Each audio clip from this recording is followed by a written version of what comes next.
And with that, folks, we are live. This may create a disturbance in the force. Jack Spirko and Paul Wheaton not only discussing permaculture on the same podcast, but doing it on a live feed across the internet with, well, only the potential for censorship. Paul, it's been a long time since you've been on the show as a guest.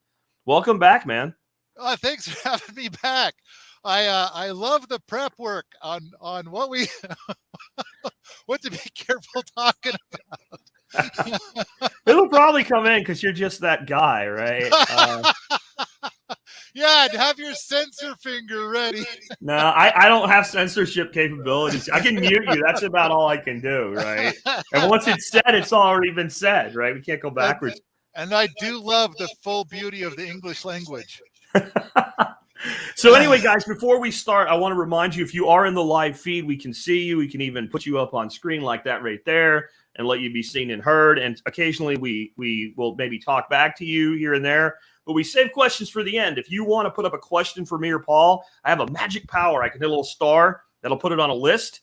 Put your questions, at least the first couple words in all caps. I won't even read them. I'll just star them. And at the end, they'll all be there. If you don't do that, I'll probably miss it. Anyway, Paul, now that we've got the rules handed down, the very few of them that there are, let's let folks who maybe tune in for the first time today and don't know who the hell a Paul Wheaton or what a Paul Wheaton is, just give us a little bit about your background. How did you get involved with permaculture in the first place?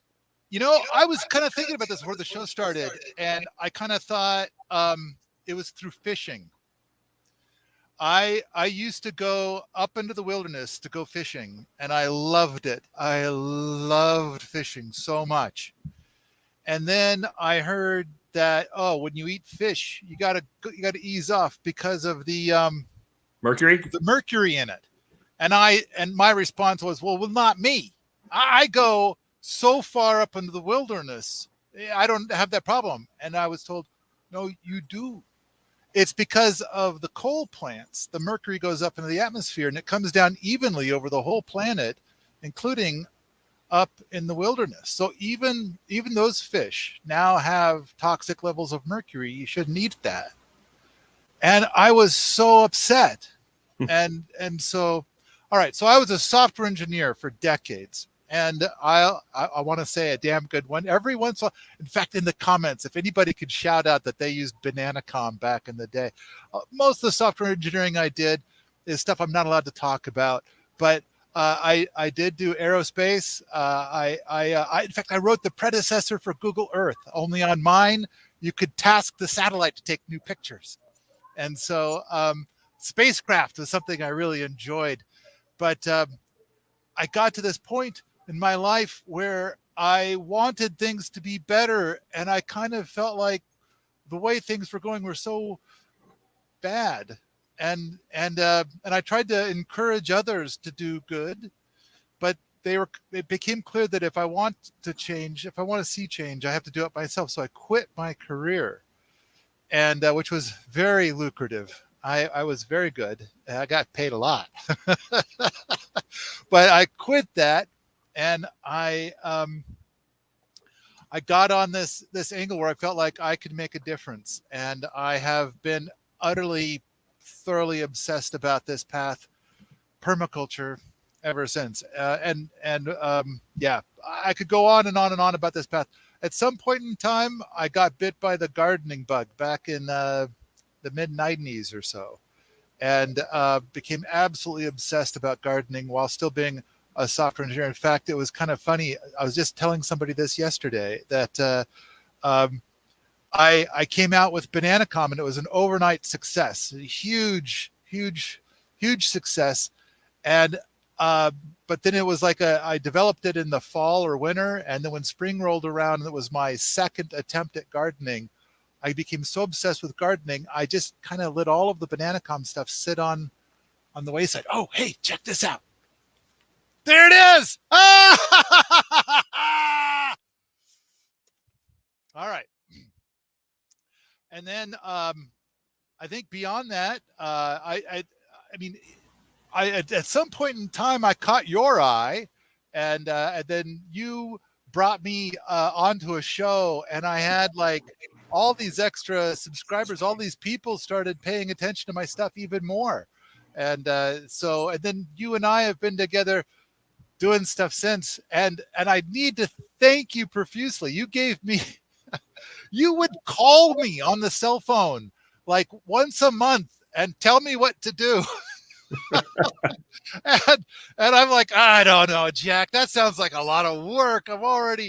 But one of the things you said is I have to start a mailing list, and I put it off for more than a year, and I finally did it. And now in hindsight, it's like, that's like the most powerful tool in my toolbox now to get stuff done.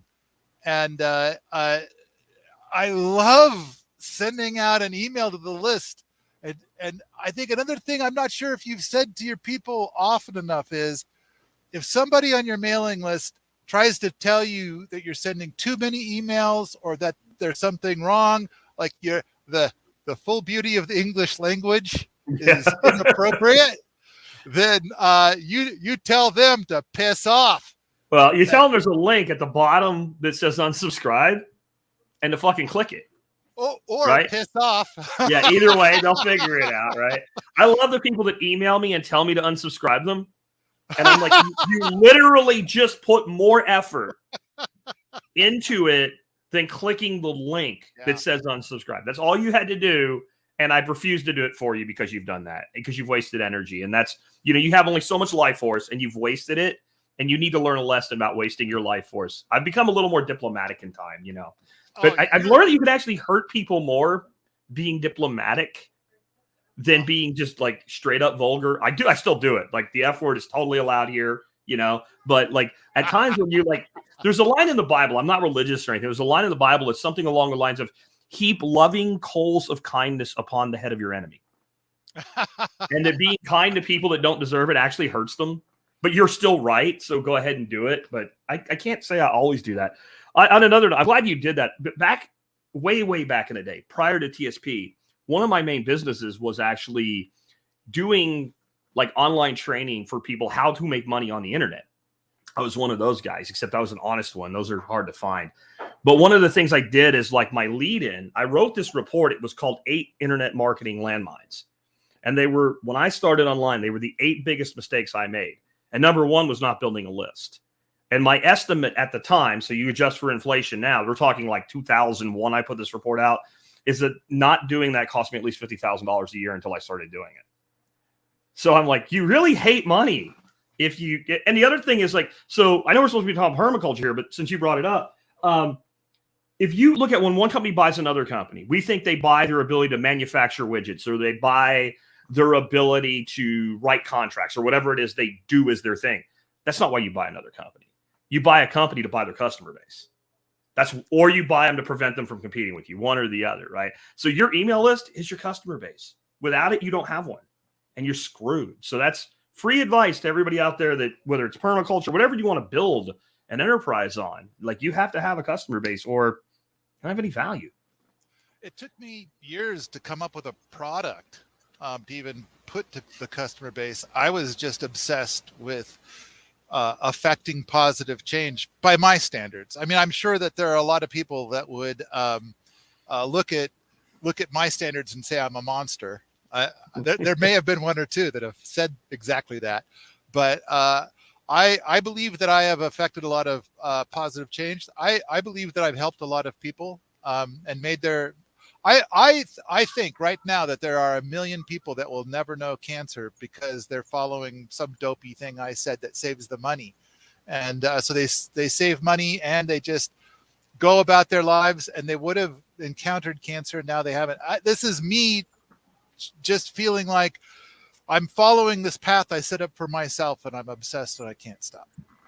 So, but the mailing list was effective at those goals. And later, when I started doing Kickstarter for the very first time, it proved to be like an amazing powerhouse for that kind of thing. And it's like, so over and over and over again, I think to myself, oh, I'm so glad I did this. Why did I wait so long? And I can understand why you kept calling me every month and lecturing me. By the way, you also said I should do something like the Member Support Brigade. Yeah.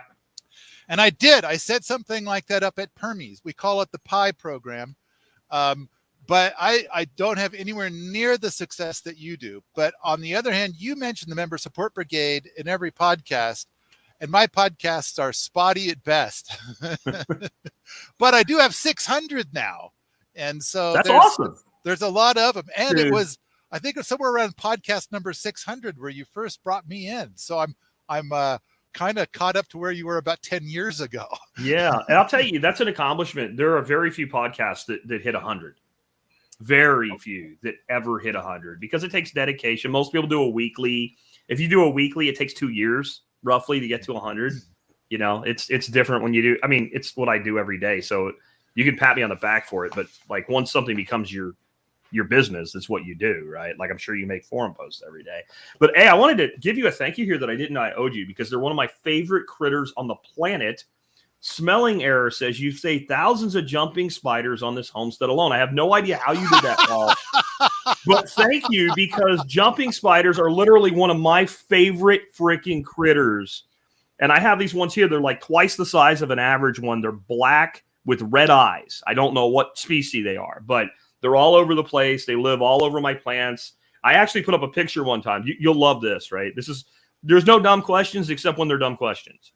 So I put this picture up, and it was a broccoli or a kale, some brassica, and it's early in the year, so the moths are laying their little green brassica eating worms, their little cabbage worms, and this spider sitting there sucking the life out of one of the worms, and there's like 3 more worms sitting like 5 inches from the spider, where the spider's going to finish one and go ploop and just get another one.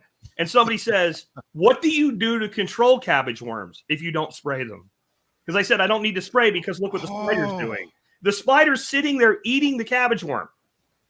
And they want to know, what do I do to control the cabbage worm if I don't use it was 7 dust that they used. And to be fair, my grandfather did that. He was an old man. He didn't know any better. I mean, you did what you had to. But like, how do you not see the connection here? And so I love those dudes, man.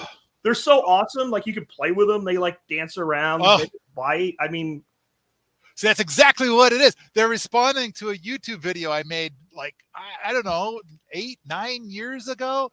Really? And I would move my mouse around on the screen, and there's a jumping spider on the screen. So I'm taking video of the jumping spider. Oh, I remember that now. And then he'd go, chomp.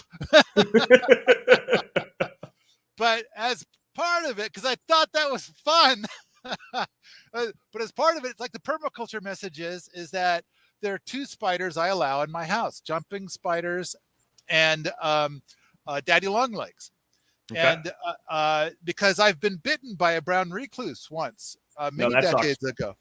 And so it's like, but basically, if you allow these spiders in, they not only do they control, fungus gnats and flies and other things like that, so you don't have any of that, but also they eat up all of the brown recluse chow, the Purina brown recluse chow.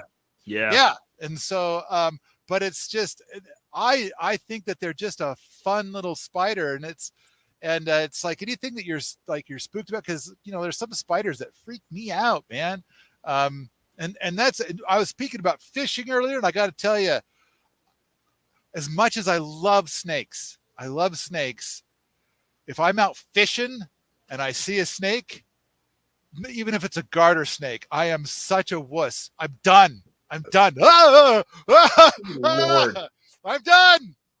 And it's like, I don't care how my boots come up to my thighs or anything. It's like, no, just done. They wig me out.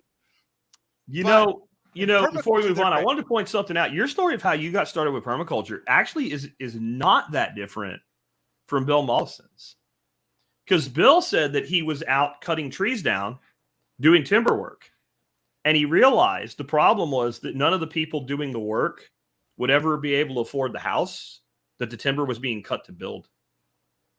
That was part of his genesis story as to what put him down that path, that he was out there destroying forest for the purpose of building homes, knowing that the people doing the work to do the destruction of the forest would never be able to afford the home that the timber was being removed to build.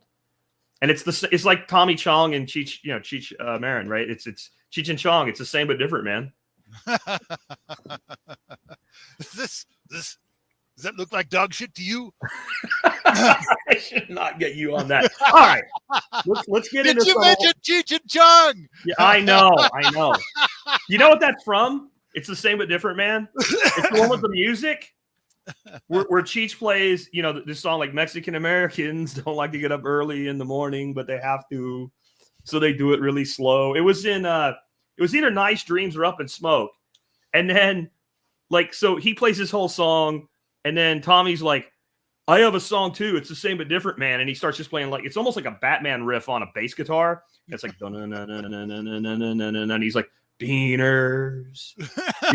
Now I'm gonna offend somebody, and this is a Cheech and Chong movie from the 1980s, right? And it's the same but different, man. Anyway, let's talk about your stuff. You got a bunch of stuff coming, like on-site events. I do like one big one a year. It's a ton of work. You're doing a bunch of stuff. And so I have a lot of questions, but it'd be easier if you just start talking about, like, what are you doing this summer up on, I don't know what you call it, Wheaton Ranch on the Hill, the Wheaton Kingdom, the Wheaton Dutchery, whatever it is. Wheaton Labs, all right. When I got here, I kind of thought of Bill Nye the Science Guy, and he's got Nye Laboratories. And so, but really the thing is we do so much experimenting with all kinds of things that it's just constant experimentation. And so we call it Wheaton Labs. And I realized I kind of regretted it a little bit. We should have called it something else, like Permaculture Labs, maybe, or something. But I was just thinking about Bill Nye the Science Guy. But this summer, in fact, I want to comment real quick about Bill Mollison cutting down those trees and kind of having the idea of like, but anybody working here isn't going to be able to afford it. I think one of the big things that we've done here is not only the permaculture boot camp, where at the end of 2 years, you get your acre. You get an acre for life. And so we've got people in the program now. They're looking towards that acre. And so basically the permaculture boot camp thing is learn permaculture through a little hard work. But I kind of feel like there was a point in my life where I wanted a place like what I'm offering now. And I felt like I want to be part of a community. I want to be part of a bunch of people that are industrious. I want to be part of a people with similar values. And it just like the price of land just kept going up and up and up and up. And then to get in on anything that's already existing was so incredibly expensive, or to buy land outright. And so now we've got a program here where we got Deep Roots. We've got Ant Village, we've got the boot camp, but I think the boot camp is the solid win. And so people who have money and can afford our program, they tend to want to go through the boot camp anyway, because it's kind of like they're not sure if they have what it takes to be able to build something and on raw land. And so the more the boot camp goes on, the more I think that's really the solution for so many different things. And all right. I want to go on that for a while, but you asked about summer events. And so we've got 3 events this summer. We've got the permaculture design course for scientists and engineers. And then the big one I think that you're asking about, which is the permaculture technology jamboree. Yeah. And that's where we're going to have like more than a dozen tracks of simultaneous builds and 15 instructors and growing. But basically any of the attendees will be able to wander around and observe the builds or participate as much or as little as they like. And so we're going to be building around door. We're going to be building rocket mass heater shippable cores that people can take home. We're going to be building a robust apothecary. We're going to be putting up 1 million calories of food. We'll be preserving it in some way that doesn't require energy. So like we have 2 massive solar food dehydrators, and we also have the ability to do canning with rocket mass heaters. We have we had a rocket mass heater event last fall. We have a new Lorena stove. I don't know if you're familiar with this Lorena style of rocket mass heater. It's where rather than heating a surface and then putting your pot on the surface, instead there's like the rocket engine comes up to just below a hole, and your pot, the whole thing is designed for the pot, The pot sits down in the hole, so that way the heat hits the pot directly and heats the pot directly, and it heats the sides of the pot. So Sure. your whole burn is far more efficient. And so when it comes to canning, this is a big part of it. So it's got, anyway, the important thing is that there's a dozen different builds happening all at the same time, and all of them are permaculture things. And people can have as much or as little of any of the different things. So it's kind of like most of my audience is national. And I feel like if you're going to come 1,000 miles or more and drop some serious coin on a ticket, it's going to be your 1 or 2 weeks off from work. Then I better make it absolutely the most magnificent permaculture event there's ever been. And so that's what we're trying to do. And we usually have a magnificent group of people. And then, of course, at the end of the event, we have a lot of cool new stuff. But we'll have an entire bodger track. I'm sure you know what a bodger is, but we'll have a whole track of nothing but bodger stuff. And then I should probably pull up the big list of all the things. Oh, yeah, I see the mycelium. Some of your people know about the event, the mycelium insulation panels. And so, yes, yep, we'll have insulation that's made from mycelium, and it'll be done here during the event. There's going to be definitely building hugelkultures with an excavator. Everybody who comes to the event gets a chance to drive the excavator. I'm sure you, Jack, have driven an excavator before. I have driven an excavator. It's not as much fun here as it is there. How is that? Stuff called soil that you can actually dig up out of the ground. That's I have true. this stuff called topsoil that you can scrape 4 inches off the rock. Yeah. And then you can pull lumps of rock out. And then if you want to destroy your excavator, you can try to go into the sarcophagus limestone. So here at Base Camp, so I've got 2 properties. The one that's the property that I bought that we call the lab. And it's got deep soils, real deep soils, and we could build wafatis and stuff. And then we've got Base Camp, which you've been to. Like when you came up here, I don't think you went up to the lab, did you? Or did you? I can't remember. I don't even know if there was a lab. Let's do something right here. Let's share the image for today's show real quick with those who can see it, who are not on the audio only. This is a very much younger Jack Spirko and Paul Wheaton.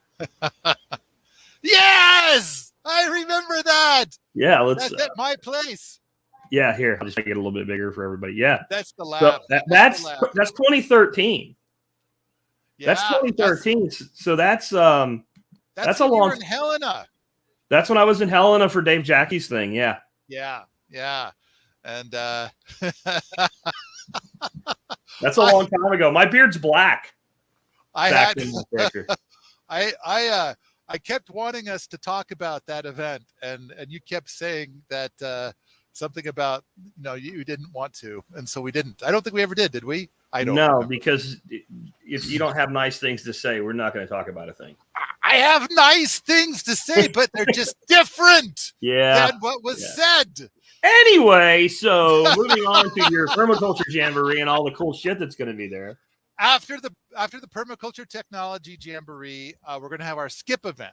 And so now I sent you the link to the skip page. Everything about skip is totally free, and nobody has to come out here to do it.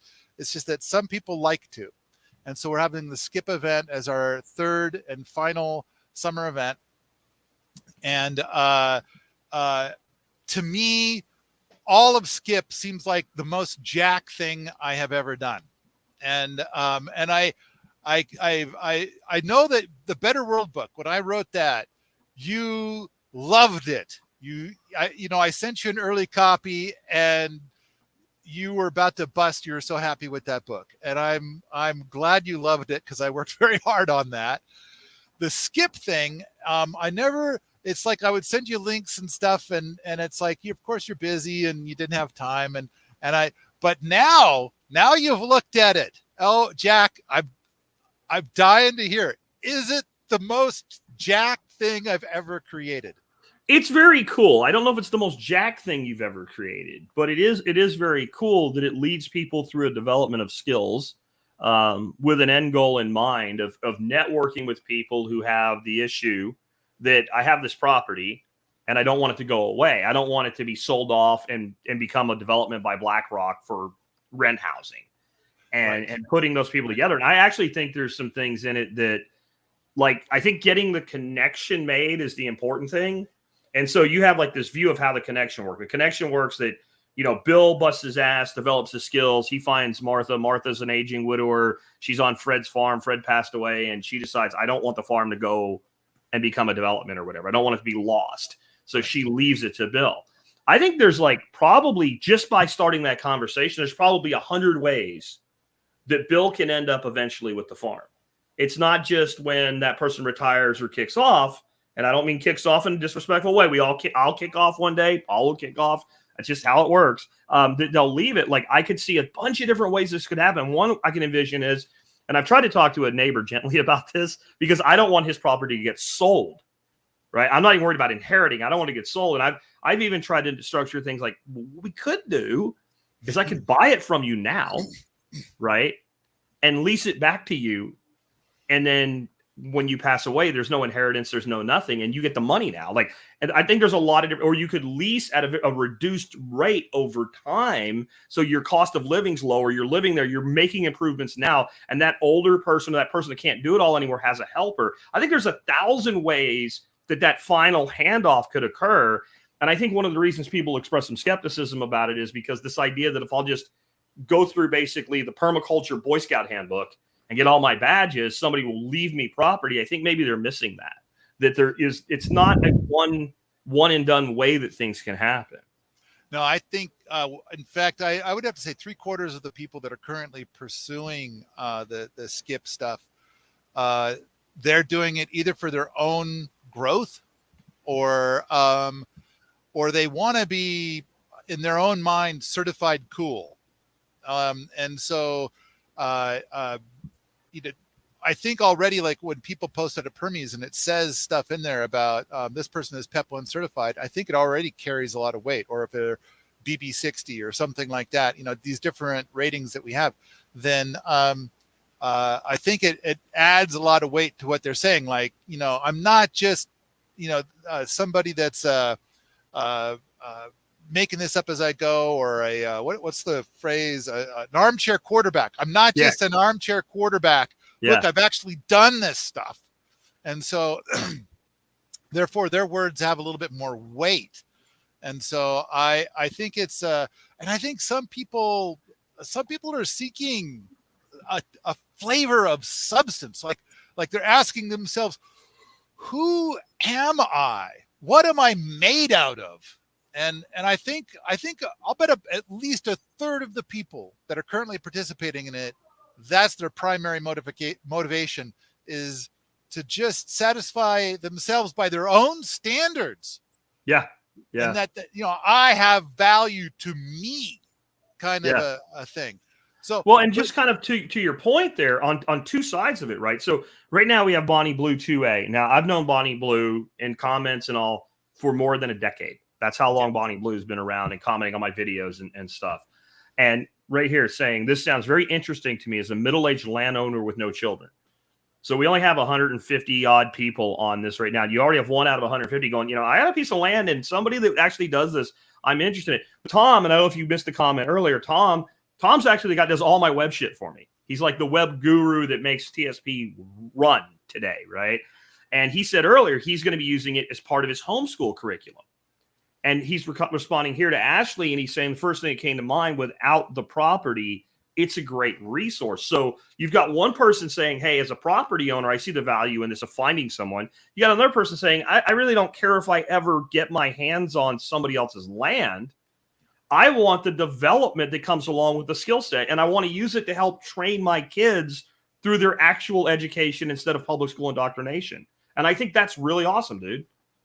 I think that the value of it is multifaceted to so many different people. But yeah, a lot of homeschoolers. We're getting a lot of homeschool parents that are getting involved in it. There's people that want to get validation for being a consultant, to prove that they have accomplished something verifiably so, as opposed to it's way beyond a PDC. Like, I'm not putting PDCs down. Please, nobody think that. But I look at the PDC and permaculture a lot like when I was in communications, cabling, telecom. There was a certification I had called RCDD, and if you were a good network designer and an RCDD, you were badass. But anybody could study the manuals, pass the RCDD exam. You might have taken it 5 times and spent $500 a pop to take it, but you would eventually pass it. You'd get the stamp. But you hand that person a set of blueprints and some jacks and some cable and some patch panels and go, make it happen. They couldn't do it. So I think that PDCs can go either way, but something like this can only, if you actually progress through it, it can only go one direction. Right. I mean, the proof, you have to provide photographic evidence of what you've done for each BB. I think that makes it very substantial to get PEP 1 certified. There you go. The other thing is, Ashley says right here, I'll be PEP 1 certified at the end of April. Oh, Ashley's on there. She's we're having a BB20 event here in a month or so, and Ashley's going to be here, and she's really close to getting PEP 1 certified, and so she'll be here. I gotta say though, the whole way it came about is the natural builder Mike Ayler was calling me like once a month, and he's kind of freaking out. He's like, he knows the end is near, and he wants all his projects to keep moving forward. And every time he calls me, his standards get lower. Oh. and it's like he wants to will it to somebody. And I kind of kept thinking, like, there's got to be a way to figure this out. Because the other thing is, as much as Mike Ayler is calling me, before Mike called me, there's like a dozen other old geezers who are kind of saying the same thing. They're like, I need to will my land to somebody that's going to keep doing the thing. And do you know anybody? And my thought always is like, why couldn't you talk to me 20 years earlier? And so they're just looking for somebody that isn't going to turn around and just sell it. Somebody's going to keep on homesteading. And now that we've kind of come out with the skip thing, there's been like probably 30 or 40 people that have contacted us since we've announced skip. And one thing we've learned is that, because you mentioned a scenario earlier where the pepper would contact the elderly landowner. Mm-hmm. And it's like, no, we have learned that never works. So what we do is that, well, and that, I understand why that doesn't work. This is a neighbor, and he's getting there, and he has no heirs. Yeah, and I'm like, I don't want. He's got enough land too that somebody could conceivably subdivide it and put 6 houses behind me, and I don't want that, right? And like, okay, let's say he dies. Yeah. Then the government gets the land, or who knows? Yeah. And then the government just sells it. Yeah. And it's like the amount of the number of properties, homestead properties, that end up just going into the hand. It is bizarrely huge. Like, I think it's somewhere between a third and half. It's like a lot. And these people are desperately trying to find somebody to will their land to. And in the meantime, you keep meeting. I mean, Jack, I'll bet you have met more than 100 people personally, face to face, who have said, I can't afford this stuff. It's like, I'll have to go and work, and I'll have to score a sweet paying gig to come up with enough money to buy a lame piece of property and do lame stuff.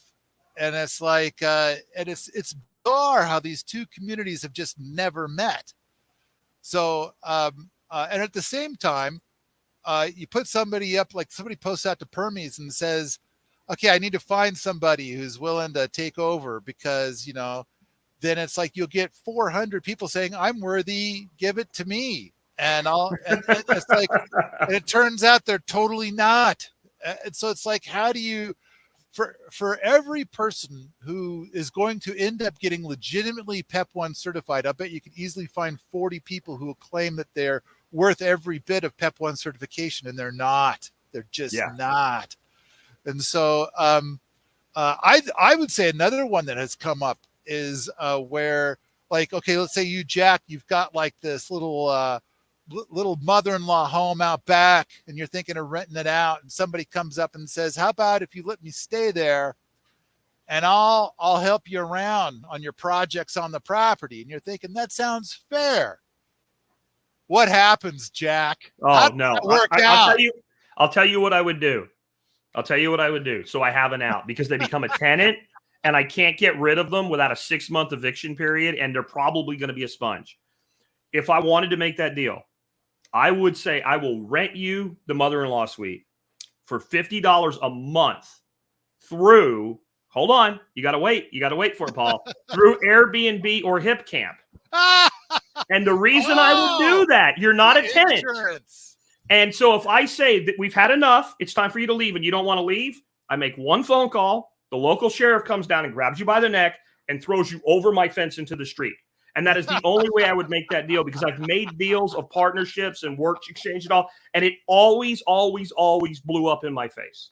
So now let's suppose at the same time, somebody else is coming up and they say, they offer the same thing. Jack, let me stay in that house and I'll help you around on your property.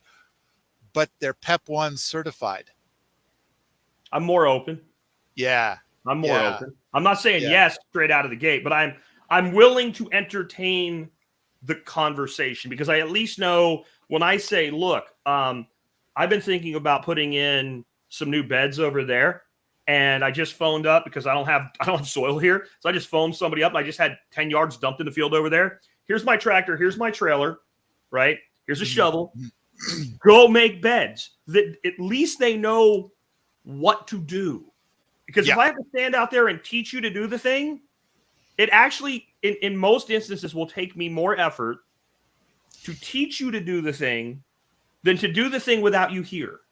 And I'm willing to do that for my grandchildren, because as a grandfather, that's my responsibility to raise them up in the world. A grown-ass man that's making a work exchange, because we're talking about a work exchange here. That's like, I'm not going to hire you into a job I need to train you for unless it's entry level and you make minimum wage, right? I mean, that's when I used to run companies. That's if you were getting paid twice minimum wage or more, the day you showed up and sat down, you better be able to do your job or you don't get to stay here. I think that the thing you just said is the reason why most farmers that have done WOOF in the past don't do it anymore. Yeah. They did it for a while. They got sick of it and they're like, screw it, I'm out. But the permaculture boot camp, we're like thinking like, okay, we're taking those people in, those people that have never done anything at all. And basically we've developed a system. And now my past is being a software engineer. So I'm a powerful advocate for agile software development systems, which I'm sure most people have no idea what that is and they don't care. But I'm also a powerful advocate for what's called in software engineering, it's called pair programming. And we do tons of that here. Well, I shouldn't say nobody. We do our best to make it so that whenever a person's out there at work, there's at least one other person with them, elbow to elbow. And the knowledge transfer is immense. So in the software engineering world, that if you took away half the workstations, you get double the amount of productive work done in any given month. I know that sounds absolutely contrary to what everybody believes, but it's with this pair programming model. You take away half the workstations, and now you got 2 engineers at every workstation. And I could spend hours talking about pair programming and how it works and stuff like that. But let's just say this is what we do here. And that way there's a transfer of knowledge between these 2 people with every passing hour. And then they go and they pair with somebody else the next day. And then they pair with somebody else the day after that. And so there's this constant exchange of information while you're doing the work. So basically, there's this cross-pollination of knowledge that happens constantly throughout every day. So generally, the new people are paired with the more experienced people, but it gets swapped out. The knowledge growth rate is phenomenal. And so then but it still, of course, takes a few weeks until we start to see benefit. At the same time, we have people that, in fact, a lot of people from your show have come out here as part of to be a boot for a week. And they're like, I'm a plumber. That's my day job. And they come out and they're like, point it where it hurts. and then we're doing plumbing this week. Yeah. You know, and see, that's what a challenge is for, like, okay, so you have, what do you have, like 160 acres or something like that? You have a 200 big place. Yeah, we have the 200-acre property that is the lab, and then we have the 20-acre property that is base camp. So over 200 acres total, right? Yeah. Okay, I have 3. And you have certain things that are in progress, right? And then you have people around those things that know those things. So you take new guy, you put new guy surrounded. It's just like your computer analogy. You put new guy surrounded by experienced guy. Well, what are we doing? Well, we're doing whatever we're doing. And then they start doing it. And then that skill gets transferred. It does. Small landholders that don't have, you know, like some sort of commercial enterprise or something. The problem we have is we don't have enough work that's consistent to drop a person into it so that they develop a rhythm so that then we can hand them additional things. Now, I did it one time, like when we were doing commercial duck eggs, right? I had enough stuff from, I had hired a young kid farmhand here, the one that put gas in my diesel truck, by the way. That was fun. That was fun. He got stuck in the middle of the road. He called me. Like, young people are so fragile today, some of them anyway. Like, he called me. He was so panicked. I thought he wrecked my truck and killed a family. And it was just the truck stopped on the road. I'm like, I'll get somebody out there to tow it for you. Just stay with it and relax. But anyway, you know, you bring them in. And then, so every day we had collection, cleaning, screening, packaging. So that gave an hour of solid work every day. So I knew there was a thing he could show up and start doing. And then refilling my duck pools and stuff like that. So it was a very easy thing. 1 day of training. If you don't qualify, you can't do it after a day. You can't do it. Goodbye. And then if I needed something else, I would have time after he got here to figure out what I wanted. But if you want me to hire somebody that I can just leave a list and say, this is the shit to do today, I need somebody with experience. I can't do it. And I think there's a lot of people like me. Our operations are small enough that we can't have this big crew there all the time, or even this small skeleton crew there all the time that's constantly taking new people in. That's a challenge. We did it at Perma Ethos. It was what it made me decide is I will never do it if I can't step foot on the property myself every day. Like, handing that off was a freaking disaster. Like, it's amazing what it takes to actually do what you're doing. And I would say you could probably take a vacation now if you wanted to. But in the beginning, you probably had to be there, or you would have had, like, you'd come back and you'd had woofers and knife fights or something. Oh shit! I have so much to say. It's all at once. I feel like, yeah, we got a lot of acres, and a big thing that I'm shooting for, a thing that on my list of big needs, I need to grow the future leadership of permaculture. I mean, there was a conversation a couple of years ago where somebody was complaining about how our permaculture leaders suck. And they said, for example, and they listed off 3 people in the for the United States. I'm happy to say that you and I made the top 3. Okay. We suck. And we suck. Okay. And I kind of feel like I do think that it would be great if there was somebody that had something big and amazing in the United States that was leading permaculture. I feel like I'm not qualified to be a big permaculture leader. I wish there was somebody far better than me, and I'm frustrated that there's not. I mean, Willie Smits came out here. I don't know if you're familiar with the work of Willie Smits. Yep. He is magnificent. Wow. And while he was here, I felt like such a clod. I mean, the guy understands 40 languages. I think I barely understand English. I do think I have a lovely writing style, though. But Willie Smits, I mean, he's like taking millions of acres, and then he's got communities of thousands of people living on those acres. And then he is measuring how his efforts are increasing the rainfall in the region. Like, the work that he's doing is causing more rainfall. And on top of that, these people were living such miserable lives, and now they're living magnificent lives. And he's measured all of it as a true scientist. And it's like, that's the kind of guy that ought to be in charge. But he's so busy with his project, he doesn't have time to take on all this other stuff. And I kind of feel like, wouldn't it be cool if permaculture was like this awesome organization with a Willie Smits-like guy running it, as opposed to, me at least. I kind of feel like if I'm on the top 3 list, okay, I think it should be easy to do way better than me. And but at the same time, I'm obsessed with my own projects. All right, so yes, with 200 acres, I could do so much more. And that's the plan. That's the idea. I want to grow the future leadership of permaculture. And what I want to have 20 awesome permies all practicing their own artisanal style and seed and soil on their plots. And then each artist looks at the other and like, oh, they're doing it this dumb way and I'm going to do it the better way. And so then they all grow because they're near each other and they can see what the others are doing. And that's how we develop the future of permaculture and the future leadership of permaculture.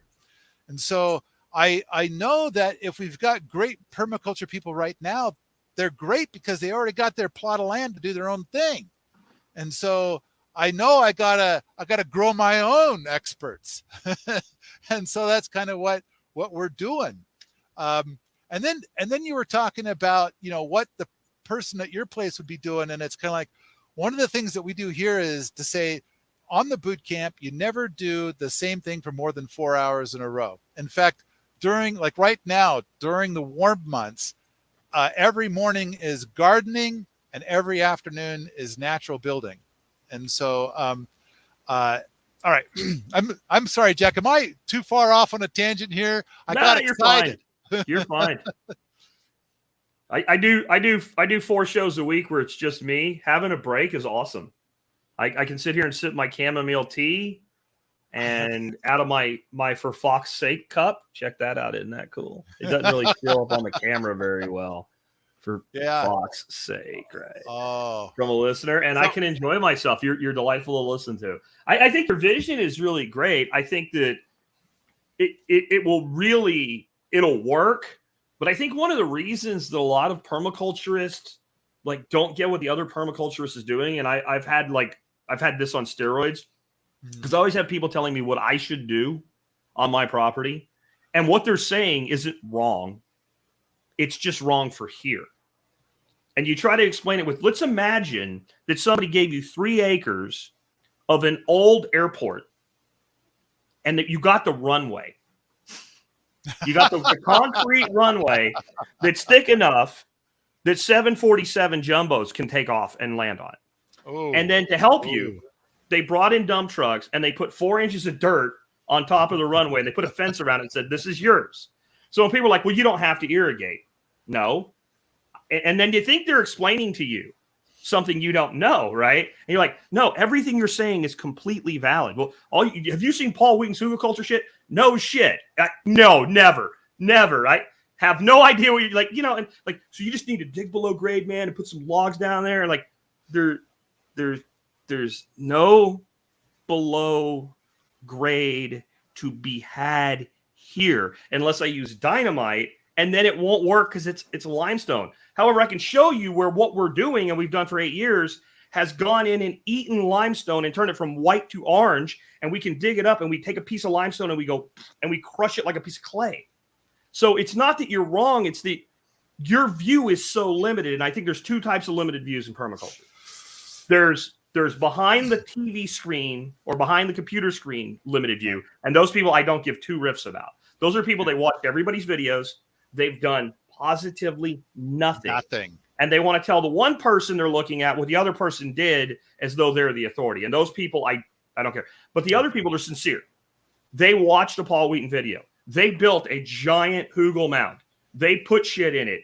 It grew. It worked perfectly.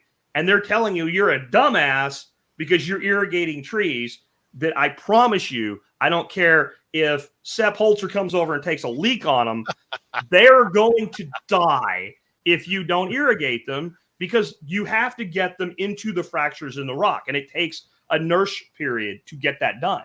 And so I think that having all these people together is really valuable. And what I'm hoping, though, is with this greater plan, that you create something akin to like what John Bush is doing with Freedom Cells for permaculture. So you have, this group of 8 that are this core group here, and then there's another group of 8 over here, and then it creates cadres, right, of subgroups, and they're larger, because that way you would not only have all of this great interaction, but people would actually understand, no, it doesn't work the same way in Montana as it does in Texas.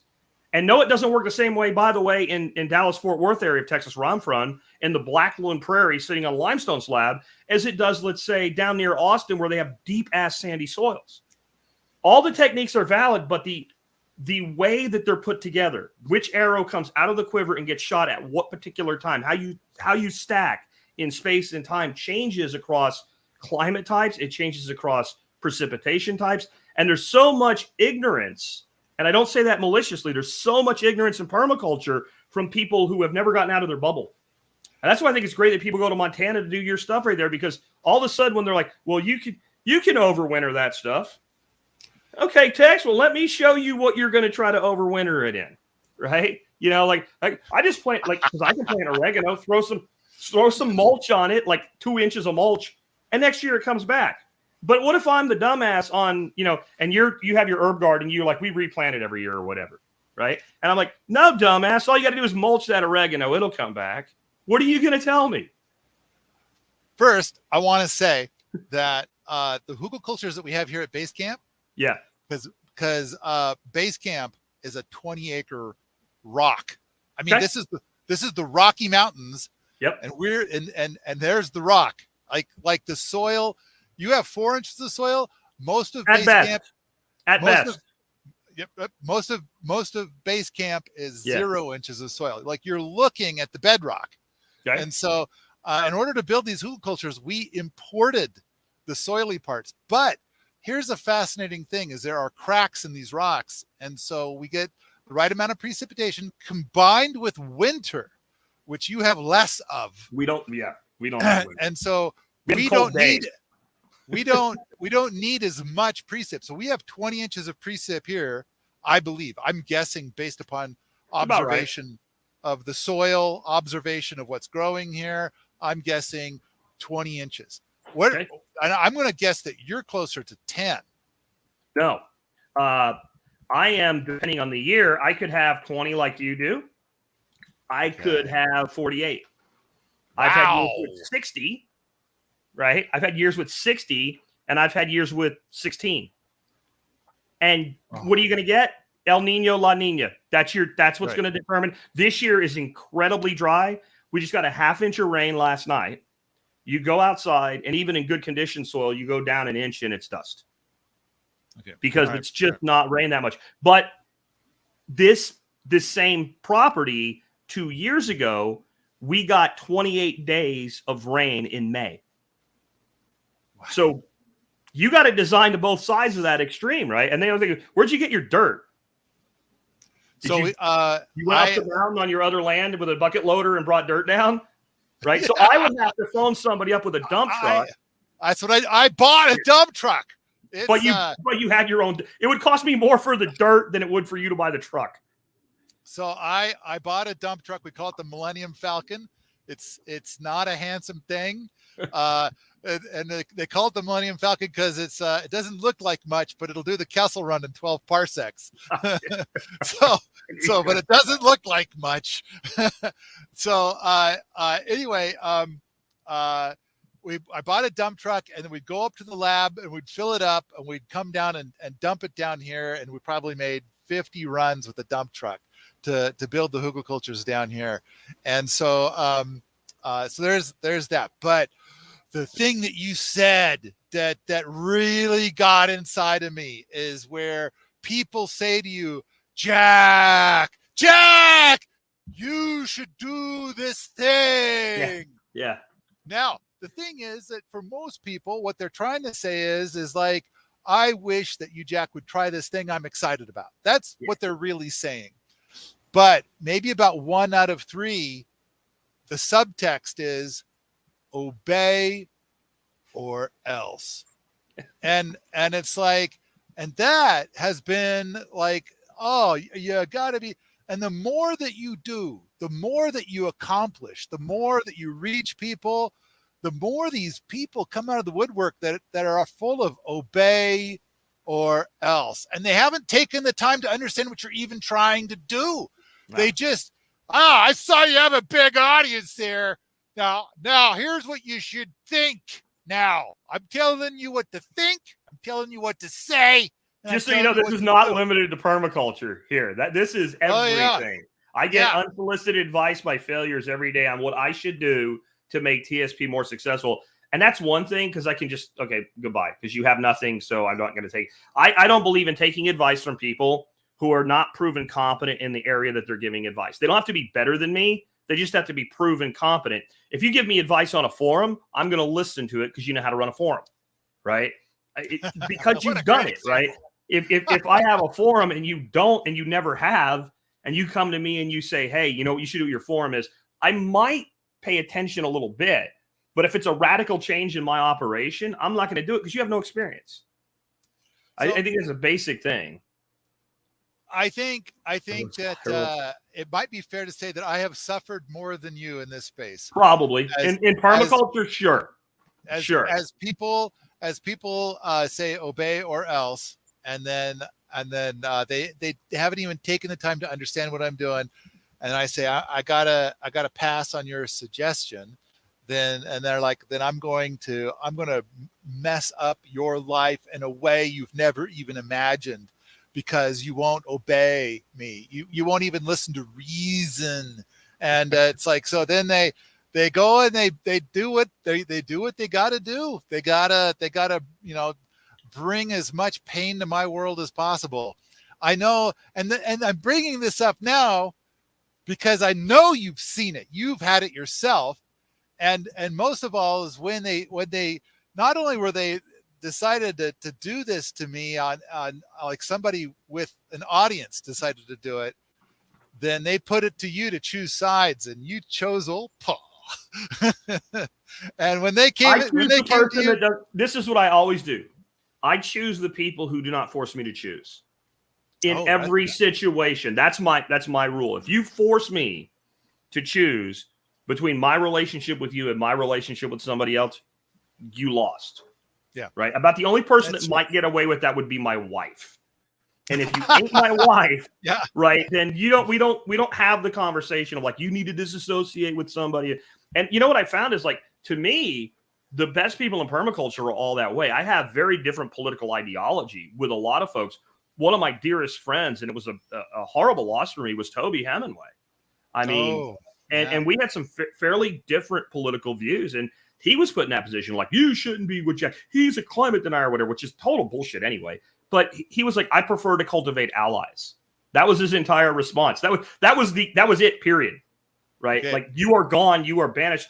Ben Falk and I have some very different views on the world as a whole, but we're allies in the world of permaculture. And I've always said that, like, permaculture is a place to take, because that's usually what causes, like, that's probably why I'm a dick. I made the top 3 dick list for permaculture teachers. Probably, according to you, I've never seen this. It doesn't hurt my feelings. But it's probably more about my political. It's probably more about my political ideology, which they don't even know, by the way, right? But they assume prepper must be, Trump tard or whatever. Look at the flag; it's scary. It says "Leave them the fuck alone." Like, that's terrible, to be that way. Rather than what I teach as a permaculturist, because what I teach as a permaculturist are the founding ethics, the prime directive, techniques, strategies, and tactics, right? So, like, it's hard to have a case that the person's a dick if that's all that they're teaching. And that's what I teach in permaculture. I'm very apolitical. I believe politics is a circus made dominantly of scary clowns whose primary function is to distract you from what's really going on. I agree. And the word out of there, ass clowns, scary ass clowns. And you mentioned climate deniers, and it's like, I'm not even in that game. And so when they try to ask me like, where am I on that? My position is in a way, I don't care. But here's what I do care about is when people start talking about, carbon footprint stuff and things like that, then they start going to all the wrong things, like light bulbs or something, and it's kind of like, it's like, if you care about that, then heat, if you live in a cold climate, heat is probably 75% of your carbon footprint. The average adult American carbon footprint is 30 tons per year.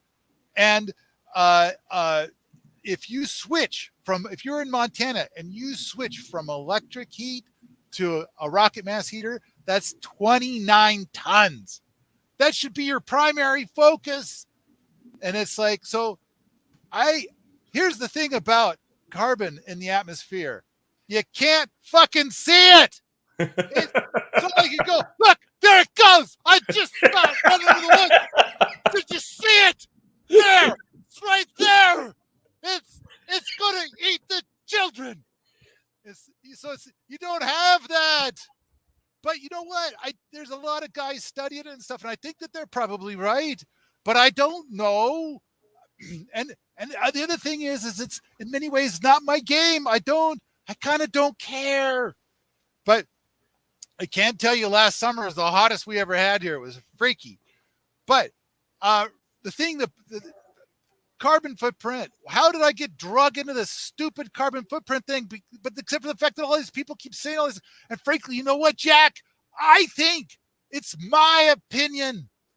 I think that the people that are doing the most harm have hired 10,000 people to go onto the internet and say, don't change the way you live. Keep buying things. If you really care about the environment, then what you need to do is A, keep buying our stuff, and B, go over to the room we made for complaining and complain over there so we can ignore you properly. Stop convincing people to get a rocket mass heater. Don't do that. That's just wrong. And I've hired 100 new people to go out and say rocket mass heaters are stupid. Okay. Now, we make a lot of money selling you food. So how about that vegan thing, huh? That's got to be good. Don't grow a garden. No, don't do that. No, look, we hired 1,000 new people to tell you gardening is stupid. Okay. That's my opinion. I think that the internet is full of people being paid to tell us to not garden, to not do a rocket mass heater, etc. And it's like, but when you talk about carbon footprint, if you really do care about that, and I think that there's people that anti-care, and there's people that care, and then there's only a handful of people like me that don't really care. Yeah. So it's kind of like, I do something real. Do something that really makes a difference. Stop with the damn light bulb crap. I told you guys, Jack. The light bulbs were coming. I told you the light bulbs were coming. He can't get away from the light bulbs. It was his first Kickstarter, and it's his thing in the ground, and it worked, and it's back to the light bulbs. And I remember the famous words once uttered on TSP: instead of worrying about the light bulb, when you leave the room, turn off the fucking light. Yeah. Right? And I think a lot of things are that cut and dry simple. Like if people bring up the whole thing with me, it's like, well, how many trees have you planted? None? Okay, fuck off. Right. And I said, we don't really do hugelculture in the classic sense here, but we have hugel mounds here, and I've helped people build them all over the place where they make more sense logistically. Right. So how much carbon have you put into the core of a mound to grow food with? None? Then fuck off. Right. Like, so how are you using animals in some sort of rotational grazing system? Like, I can't do cattle here, but I do the same thing with ducks, and I manage them in a paddock-based grazing. Do you do that? No, then fuck off, right? So it's like, it's just this idea that the way a person believes, and this is why I call it a religion. The hallmark of a religion is what you pledge and say and think is actually far more important than the things that you do, right? Works alone will not save you type of thinking. And I'm not worried about saving people. I'm worried about saving everything. And that's only going to be done through work And, some of the people that have made big impacts on me are people like Alan Savory. And when I see Alan Savory show me, well, here's pasture that is untouched because it's on government protected land. And here's pasture being conventionally grazed. And here's a fence. Tell me which side is which. And I go, I don't know. Right. And he's like, but if you do this right, here's what it looks like. Okay, I'm done. I don't have anything else to say. I have no arguments to make. I've just seen a formula that works. And that's all I care about. What works. And that makes me a dick. And that's okay. I'm fine. I actually have branded myself a jerk. So dick's not that far off from jerk. I'm good with it. I think, and if you forgive me for a moment, I'm going to go into a space that's probably very uncomfortable. Who'd have thunk? And that is that I believe that our function on this planet, and I'm going to, and I know that a lot of people would hate it if I use the word God, so I'm going to skip that. I believe our function on this planet is to be gardeners. And I think that if you have land and it's not being loved, it isn't as happy as land that is being loved by a gardener. And when I say gardener, I'm thinking a permaculture gardener. I'm thinking Alan Savory's work. Ben Falk has some amazing stuff that he has said about his property, about when he brought sheep on for the first time, it did more to build soil on his property than the previous 7 years of work. And so and I've been there and I've seen it, and it's right there. You can go look at it. Yeah. I mean, I want to do exactly what you did. I want to send out love for Toby Hemingway, love for Mark Shepard, Ben Falk, Jeff Lawton, all these people that have done so much work, and exactly what you're saying, that the armchair quarterback people, wow, they can spray. I mean, I kind of feel like part of our job, my job and your job, is to help those people move from where they are into something more productive, something to just look out after their own damn selves, instead of being a perpetual leech. You mean the only ethical decision would be to take responsibility for yourself and that of your children, like that, like crazy talk? I agree with helping. I'll help anybody once the hand goes up for help, right? But until the hand goes up for help, you stay down there. I don't have time. I don't have time to breathe for people. I damn sure don't have the time to dig for people. I barely have enough time to dig for myself. So yeah, and we always say we're here to be gardeners. I actually completely resonate with that. I've been saying this for years, and it was Toby that got this into my head. We are a horticultural species. The human being is naturally horticultural because we evolved to be so. Because when you walk through the woods and you see ripe berries, even if you've never seen that berry before, if you're smart, you're like, well, I don't know what that is. I'm not going to eat it. But you see it like, okay, that's a red berry. I want to go look at this. What is this thing? And if it turns out it doesn't kill you when you eat it, it tastes good, it's very natural to think, well, having a human brain, there's probably seeds in here. And if I bury some of them, more will grow. And so somewhere along the lines, we lost horticulture and we went into field culture, agriculture, right? And so we started culturing fields instead of culturing plants. And then, if you look at like Toby's work before he passed on with Liberation Permaculture, he said like the flatlanders, and he doesn't really verse this thing, but it was just a different way of looking at how people live. The people that lived out on the flatlands and did agriculture, the deer is the enemy, right? The deer is the enemy because the deer comes and takes your crop, and the crop needs to be harvested and put to place so that we can save it for later, and we can make a grain bill, and we can tax it, and we can quantify it. But if you live in the hills and the deer comes to eat your garden, I don't have to raise cows now, right? If the deer eats some lettuce, then I just grew a deer for 50 cents worth of lettuce seed. Because I had a guy when I first started my show, Paul, he emailed me, goes, I don't understand this gardening stuff. I shot 7 deer over my garden last year, and I barely got any food out of it. I'm like, you have a deer garden, right? You have a deer garden.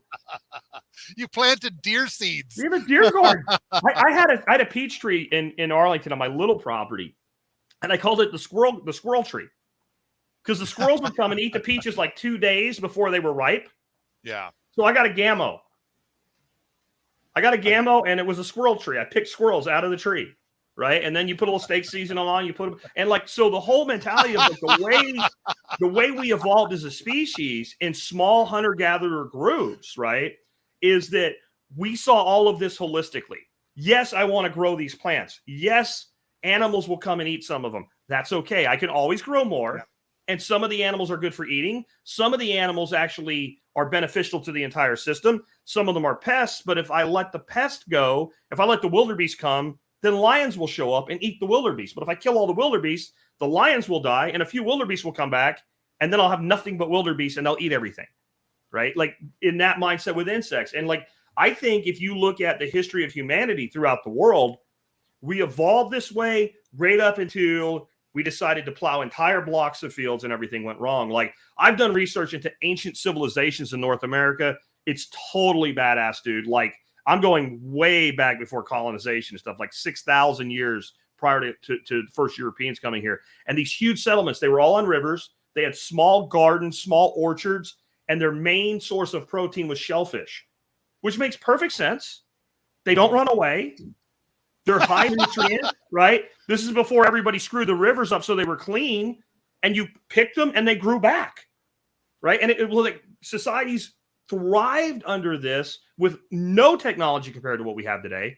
And today we're like, we have people looking at like the 6X, like, are we going to be part of this massive extinction? I don't think we are, but I ain't saying it's not possible. And I think that's where everything went wrong. We decided that we were going to be like locusts and infest the entire planet at any cost. And my goal with permaculture is to teach people we don't have to get rid of people. We just have to redistribute people a little bit. There's a limit to how many. Look at it like chickens. How many chickens can you put on an acre? Right? No matter how good that acre is, there is a number that if you go over it, you destroy the land. And to think that like we don't do the same thing is completely asinine in my view. I know we're off on a tangent, but so be it. No, you crossed on to like probably 47 different things that I wanted to shout out about. And all right. But I've got enough experience with recording podcasts to know to just cork it until you get to the point where you've said your thing. It's difficult to record a podcast with somebody where they keep, like you say 10 seconds of something and then they start talking and you're like, how does this work? I can't get this to work. So, it's always great to record something with somebody who's recorded podcasts before, and you can they have the patience to wait. All right. I want to say the number one thing I want to say out of about 47 different responses is I feel like when I'm gardening, when I get out there and I get my hands in the soil and I'm doing a little of this and doing a little of that, or I'm harvesting something or whatever, there is something in me that isn't a food thing. It's not my stomach. There's something in my soul that's being fed. Like, this is the coolest thing I have done and will ever do. That kind of feeling. That's what makes me think that perhaps we're all supposed to be gardeners. Now, granted, there's somebody living in New York City who loves it there and is never going to plant a garden, and that's great. And it's like, and at the same time, I kind of feel like if that same person got a chance to go out and spend a day in a garden, that they might change their mind about living in New York City. I think, though, that you're right along the lines of what exactly Toby Hemingway was saying. Toby Hemingway is saying he advocates for horticulture instead of agriculture. And I have to say, I agree with that. There was some kind of thing on Reddit about what a fucker Paul Wheaton is, because his place isn't a proper farm. And it's like, I'm not trying to make a farm. I'm trying to make permaculture gardens. That's what I'm trying to do. That's what I'm gardening gardeners. And what I want to do is I want to have a dozen or 24 gardeners, each with a garden. And that's like the opposite of farming, because in farming, you're like, I'm going to make everything flat so the tractor can get in. And it's like, Richard Perkins, what a wonderful man. What magnificent stuff he's doing. I love to watch his videos. I love to watch everything that he does. But he's doing his stuff about food is all flat. And it's like, of course, I'm a bit of a bigot for hugelkultur, and I want to add hugelkultur everywhere, much like how Jeff wants to add swales everywhere. And I think one of my favorite podcasts that I recorded over on my podcast is with Jeff, where first we recorded a podcast where Jeff felt like swales are good everywhere, and I said, well, up here in Montana, I think hugelkultur is better than swales, and I gave all the reasons. And in fact, I know you know the reasons because you once wrote an article telling people, stop building your hugelkultur on contour. And it's like, exactly. I said, don't do it and put a swale behind it because it's going to go downhill. You're going to, and I know it happened. Mark Shepard told me about where it happened. They built one at a church because, you know, like, hey, we can do permaculture here. Somebody talked to the pastor and they built, and it wasn't that big, but it was big enough. And they took the dirt out of the swale and they made and they brought branches in from everywhere. And giant rain came and the swale filled up and the hugelkultur mound floated like a ship. And Mark said, they said it looked like slow motion, like it was barely moving, like it really couldn't do much damage until it hit another building. Mass times acceleration equals force, right? Yes. Yeah, The whole wall of the building just gone. The hugel mound went inside the other building, and massive amounts of mud and water went into the building. And when he told me that story, I'm like, I have to say something about this. And of course, I'm a dumbass. I don't know what I'm talking about because somebody builds a footpath swale and puts a 1 foot high berm in front of it with some wood in it, and it worked. Like, we're not. It's a funny thing to me. There's so much of this disconnect. And no matter how much you describe, how much detail you use, all the person hears is, he's saying something I don't like. Yeah. Right? So then they read the first and the last sentences are lucky, and then they tell you they give you all these reasons you don't know what you're talking about. And I'll actually read that. I'll read criticism. It might be constructive. I might learn something. And I'm like, but none of this has anything to do with what I said. Like he told you what to think, and you were not obedient. Yeah. Therefore, you have activated or else mode. Mode. Yeah. So you must be obedient, Jack. Obey me. Yeah. Say only the and you know what? I think a big part of my work at Permies.com with the forums has been to reiterate the phrase over and over and over again. There are many schools of thought under the permaculture umbrella, because that kind of mentality that you're talking about right now, that seems to be so prevalent in permaculture. There is only one permaculture, and that's the one that I do. And that's confusing technique and tactic with discipline. So permaculture is a design science. It's a discipline as a whole. All these things we're talking about are tactics. So you could even be in a great climate to do hugelkultur. Great climate for it. Great soils. Everything's perfect. But you're Greg Judy and you want to run sheep. Why the hell would you make a permaculture mound? All you want is sheep. And 90% of your land you don't own. So if I'm putting all this infrastructure on somebody else's land, I'm putting all this capital into somebody else's property. So instead, what he's doing, he's building freaking, pasture soils by the foot per decade. He doesn't need to do hugelkultur because he doesn't want to. He has no interest in it. He has a product. It's lamb meat. That's his product. And at the same time, he's improving every square foot of the land that he's on. So if you're going to do hugelkultur, again, I know it's your thing, but there's a certain way you maintain a hugelkultur mound. What if I don't have time? What if I don't want to do that? There's other techniques that I can use that get me what I want. And it's like telling somebody, you got to go, when you buy a car, you need to go to Ford and you need to buy an F-150 and it needs to be red or you're fucking stupid, right? Like that's literally what these people, and we should probably stop talking about it because it doesn't give anybody any solutions. Absolutely true. And it's just two frustrated men that have been doing this shit for well over a decade each, venting. That's what this is, folks. Great. Greg Judy doing such amazing work. And of course, what I advocate is what I call Gertitude. I'm not sure if you're familiar with that at all. There's your book. That's your book, Paul. That's Gertitude. Your final. That's the thing you have to work on that when you're gone, you leave behind. Memoirs of a hugel mound. You need to write that shit down right now. Hex Futures gave you that. That's your final. I actually have a rough draft. I wrote a hugelkultur book. It's in rough draft form. It's out at Permies right now.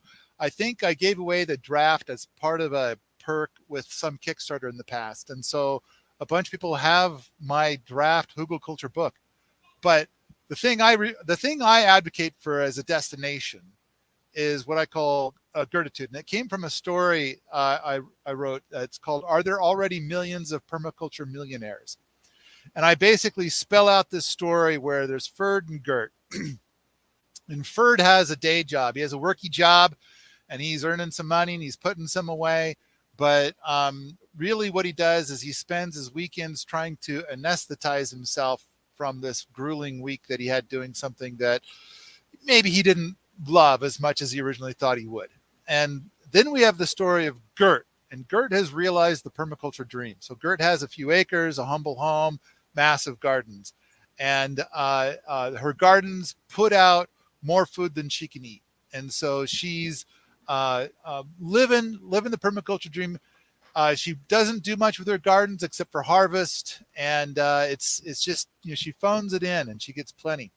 So basically, Gert gets a few $1,000s a year from a little of this and that, people buying some excess crop, or her helping with somebody as the whim strikes her, or whatever. But she doesn't need much. She already owns the land, and she has a big food source, so her expenses are like trivial. And then I proposed the idea, like, suppose I give Gert $1 million. Now what does she do? And she does the exact same thing. She does nothing different. This is her ultimate retirement plan. She's already there. So I therefore claim that if that is true, that I give her $1 million and she changes nothing in her life, it's all exactly the same as if she didn't have $1 million. Is it fair to call Gert a permaculture millionaire? So I advocate for this destination to have a few acres, a humble home, massive garden, and then it's all paid for. You got your food coming in. So, which is contrary to what Greg Judy's doing, although he's lovely and the work he's doing is magnificent. And he's going to, of course, go for a direction that's different than what I'm advocating for. But maybe somebody would have a few acres and they might have a few sheep, or maybe they don't. But they're not going to have 300 head. They're going to have like maybe 2 or 3. And they might have a few chickens, and they might have a little of this and a little of that. But mostly they don't really stress themselves about it. They don't really think about it. They don't really do much. It's an easier, it's kind of like a retirement package come early.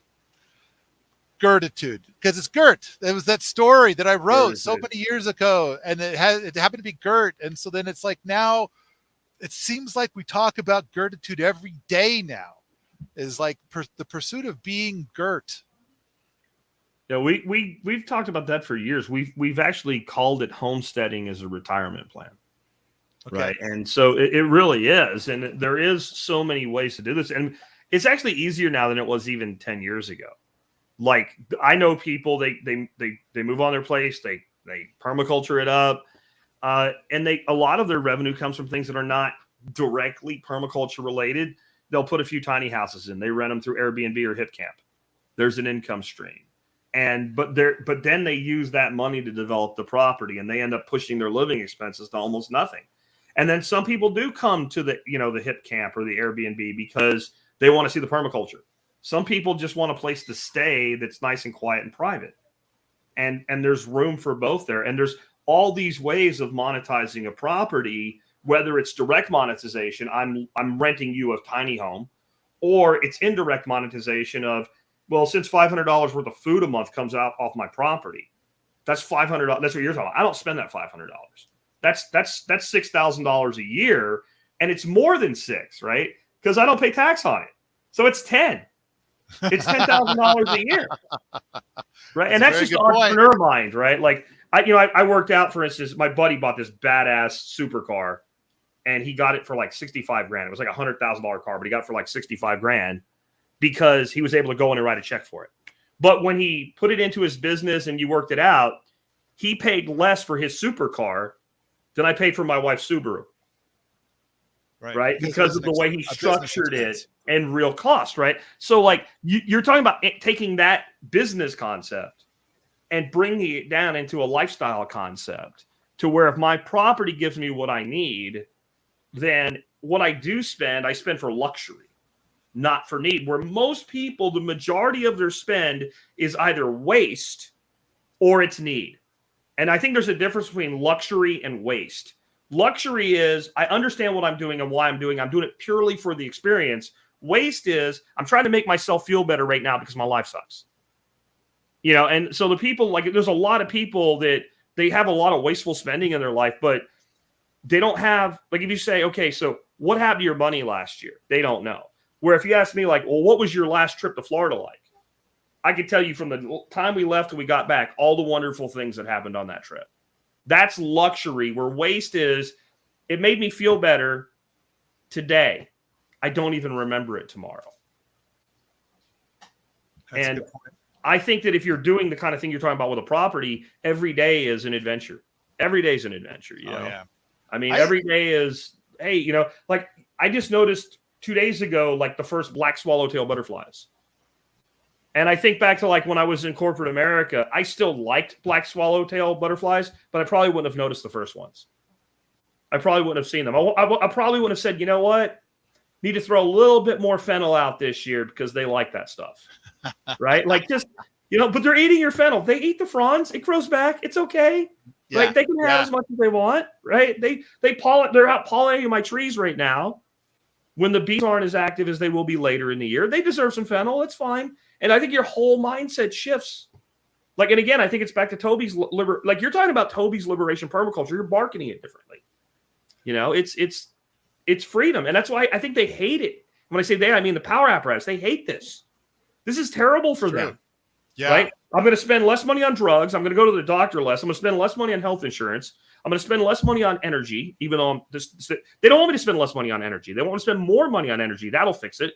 Right? You know, I'm going to, I don't like my goal in life is to make it all week without leaving my property. Like to not get in my truck or my car and go anywhere now. That's like at the end of a week where I did that, I'm like, that was awesome. I didn't have to go anywhere. So what? I drive a sports car. I drive a badass sports car. It has 2,800 miles on it after almost 3 years. Right? Like, I mean, like, so what's the footprint of that if you want to go back into that world, right? It's negligible. Your footprint. There's a guy in a freaking Prius that goes to and from work every day. Your carbon footprint is less than a quarter of that of an average Tesla owner. Probably. And you, I mean, like a person could own. It's not on purpose. It just is. It's a byproduct of the life, right? That's exactly. And so it's like, and in my book, the Better World book, I kind of go into this a bit about how what I want to advocate for is to have such a beautiful life at home that you could own a giant Hummer or how about a full-on semi-truck, and that's how you go to town. Or a dump truck. Yeah. Dump truck you call the Millennium Falcon, right? And then you just choose to leave it parked. You could go into town whenever you want. But it's like where I'm at is so much cooler. It's like I just, if I go to town, I don't know what I'd do with myself. I don't know and it's like, hey, here's a free ticket to Italy. You know, go check out all this stuff in Italy. Italy is a cool place. It's like, yeah, maybe. It just doesn't seem like it'd be as cool as just staying here and then you know, checking out the butterflies and stuff or whatever. Like for me, it's our rhubarbs come up recently, and so are the crocuses, and it's like I'm out there every day looking at the new rhubarb and crocuses, and it's that time of year. And you're growing crocuses like for saffron? No, not for saffron. They're cool. Because I like them. Okay. Yeah, that's it. Okay. But the rhubarb, I'm totally going to eat that rhubarb. Yeah, absolutely. You're going to eat it in pie. I know you. You're gonna eat or a crisp. I'm cool with a crisp. But check this out on the saffron. I found a new saff flower, way easier to grow than saffron crocuses. produces awesome. Basically, the stamens make saffron. You can't tell the difference. So I think one of the booths, because when you've been here for a month as a booth, you get your own acre to play on. And one of the booths planted a bunch of saffron crocuses, for fun. But in fact, the person that did it, it's like the number one problem that we have is people falling in love.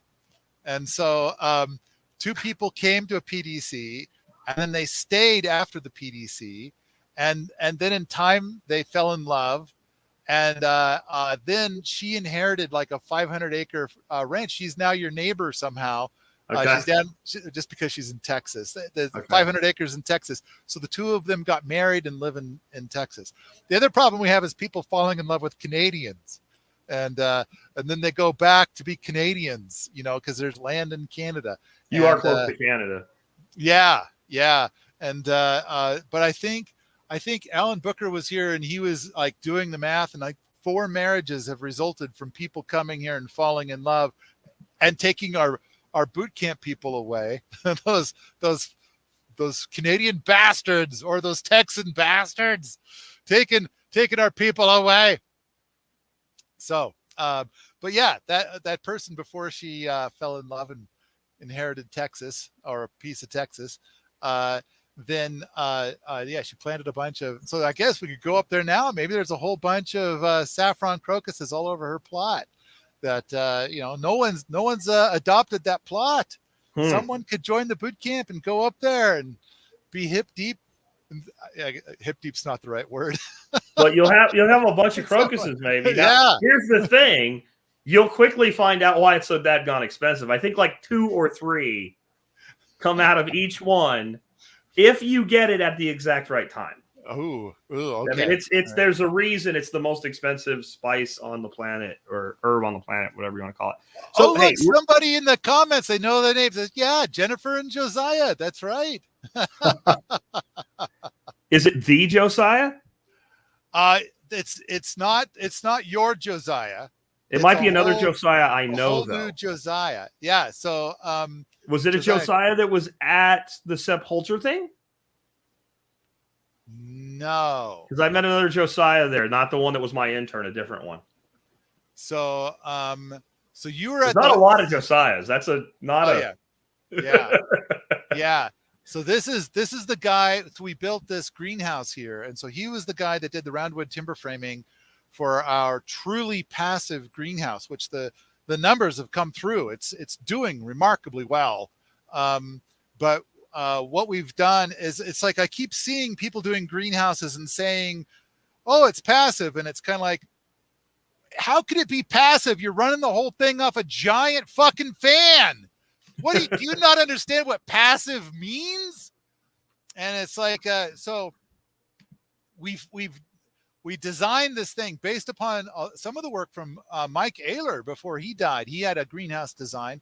So out of the 7 things that we did, the 7 improvements we did, 3 of them were from Mike Ayler. And so what we've done is that we've got a greenhouse that's a little bit embedded in the ground, and it's got kind of wafati stuff around it. So that's one of the things, is the wafati stuff. And then the Mike Ayler trench underneath the walking space in the greenhouse, that's a Mike Ayler thing, but that's number 2. And then underneath the trench, under the walking space, we have put 2 well casings into the ground, 20 feet deep. And and that's from an old farmer's trick, actually. They would, like, if they're going to have water outside for their animals, and then it dips down to 0 and the water freezes, they'll have like one of these well casing holes there, and then they'll put the water over the well casing hole, and it doesn't freeze in the wintertime unless it gets to probably 40 below or something. So we put 2 well casings at the bottom in order for if the temperature in the greenhouse ever drops below the temperature at the bottom of the wells, there'll be an air exchange. Okay, makes sense. So anyway, all these different things that we did 7 things, and throughout this, and he finished building it probably in August or so, and we measured, we put tracking thermometers all throughout the thing all winter long, and we never got below freezing. And we hit 12 below this winter. And so, but the other thing is that's really, really cool is that the tracking thermometers suggest that the temperature at the bottom of the wells, we call them thermal wells, the bottom of the thermal wells has gradually gone up through the fall, a little bit through the winter. Now it's starting to kind of drop back down again, but still it's nowhere near what we started with. So I think we're going to see a cumulative effect of temperature. No, you so built that, a battery. yes, You built a thermal battery, right? One of my best friends says everything's a battery if you know how to use it. Everything is a battery. And So- in an aquatic system, your main water hole, whether it's a lake or a tank or whatever, is your water battery, right? Like, and if we push that water and it returns, we're recharging the battery. And how much we can pull before we return depends on how much is in the battery. So you're doing it with thermo instead of water or electricity.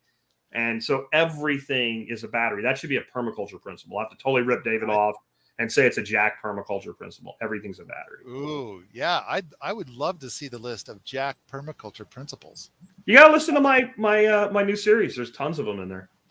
You sent me an email saying I want you to watch this, so I watched it, and it's like, but you just sent me the first one. I saw that more have come out. Yeah, 4. But yeah, and 5 is next week, and we're probably going to add one more. I'm probably going to do a 6th because I realized I didn't build the first time I went through that series. I didn't build 8 forms of capital into it, and I think that's one of the more brilliant things I've ever heard. I can't ever remember the name of the gentleman that came up with that.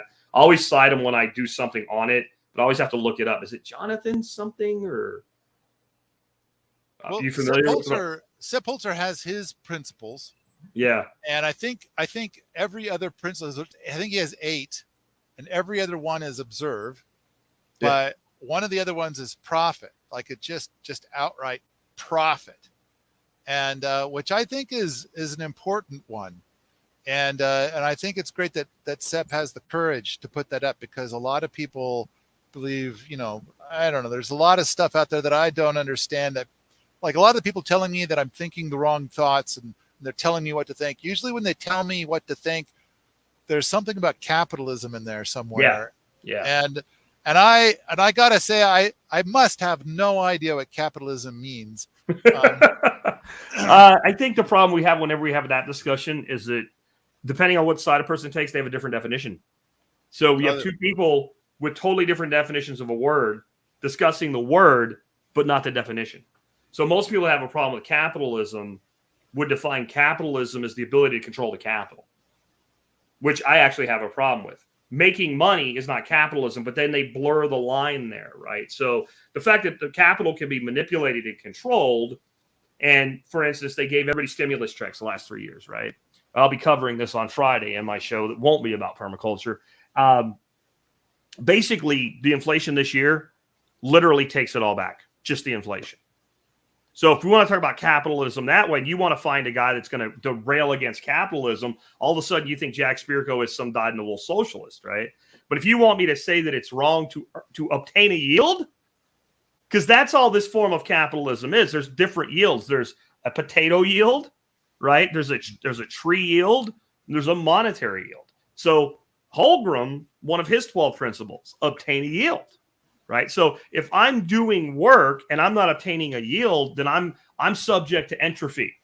Right. I am not doing my best to hold off entropy as long as possible. We can't stop entropy, but what we do is we delay entropy. We could even use in permaculture design, intelligent permaculture design actually rebounds energetic entropy. So if we have a system, a swale-based system, and we have a system coming down multi-tiered, and at the end of it, we put a little pond. And we have all this nutrient filter all the way down to that little pond at the end. And we grow reeds in that pond. And right at the end, before we've taken, P.A. Yeoman is proud. We've done everything we could with that water. We've done everything we could. There's a little bit left. We suck it up in those reeds and we cut it off and we take it back up to the top. And we mulch the top. We've just rebounded a portion of that entropy. Money is the same thing. If you want me to do more, if you want me to produce more, if you want me to teach more, I got to be able to pay my bills and take care of my grandkids, right? I got to be able to feed my dog and sit down my feet. And if you don't like that, then there's all kinds of broke-ass motherfuckers that don't do anything you can go commiserate with. One of the projects we're going to do at the Permaculture Technology Jamboree this year seems to me like a very jacked project. And that has to do with the podcast that you and I recorded years ago about how the forest is effectively a lake. And, okay. And so Sepp Holzer has this thing that he calls a... Oh, he froze up. Damn it. You're frozen, Paul.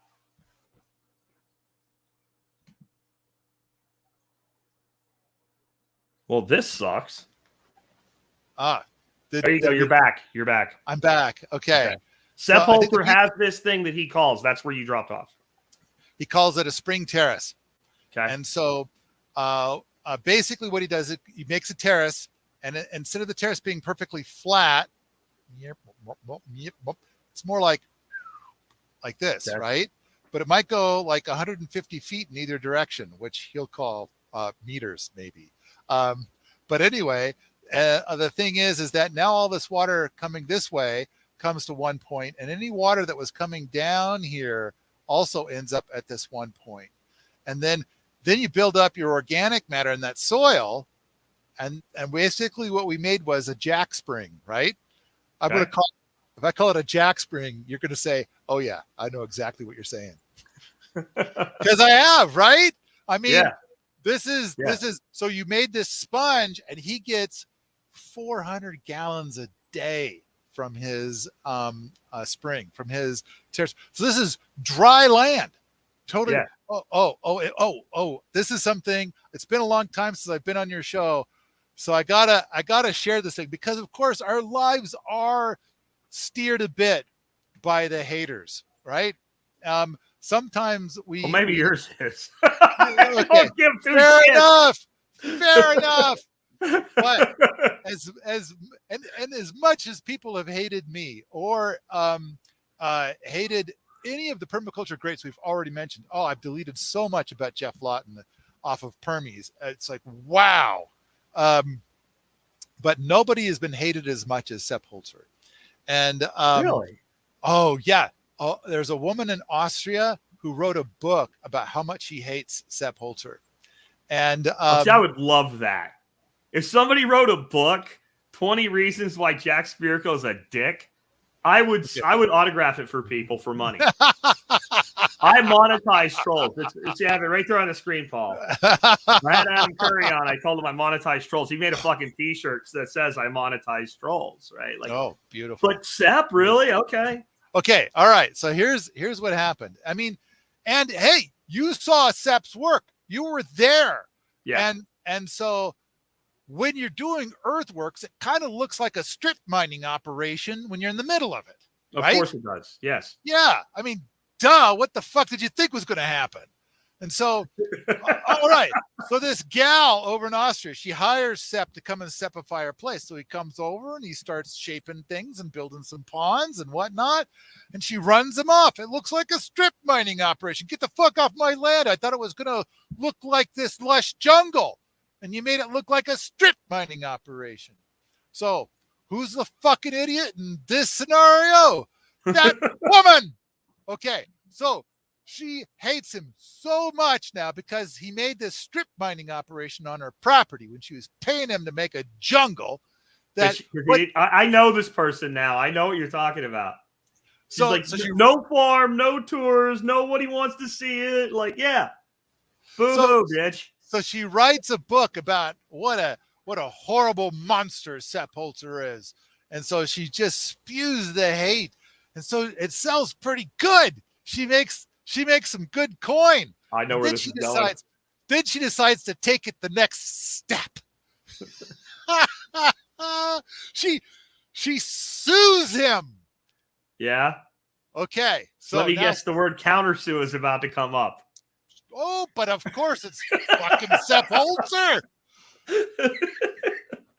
So he rolls with it, lets her write the book, and it's kind of like you, like I'm monetizing this hate. And so he just lets it go, and then she sues him, and it's like, all right, you asked for it, bitch.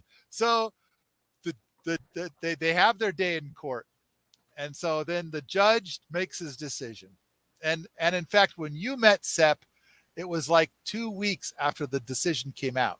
Oh, okay. I And didn't know that. Did he seem to be in good spirits? Yeah. Well, until somebody showed him a dried out tree. That was different. I love the question that somebody brought up while he was there that was like building a hugelkultur over a septic tank drain field. I love his answer. I give your question an F. Next question. Okay.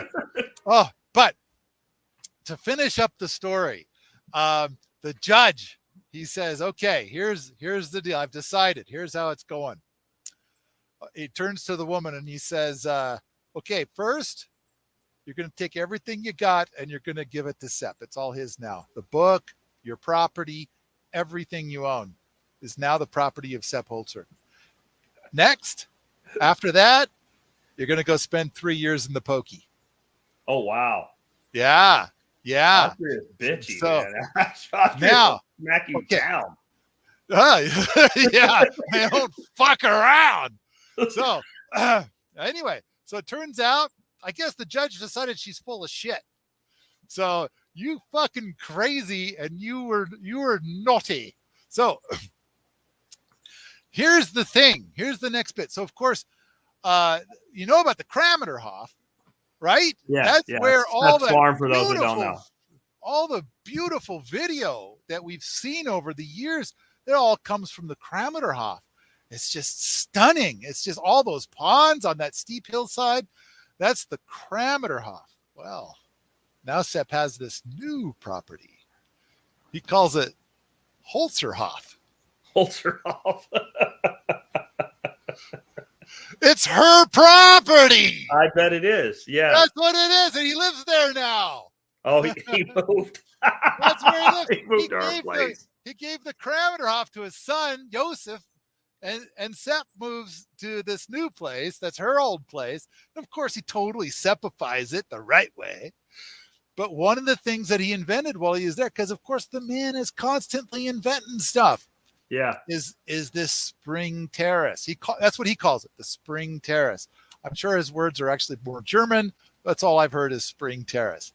So 400 gallons a day, dry land. So all I've holds her off.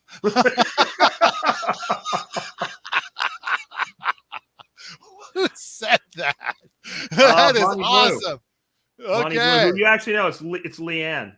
I've known that handle forever, and she was actually here for like my first or second workshop, and I didn't know that handle was that person. Is Leanne? Is it the same Leanne that is my producer of one of my movies? Maybe. I remember Leanne. Oh, remember Permaculture Voices 1? Yes. Wasn't that because Leanne was there? That's why I'm saying that.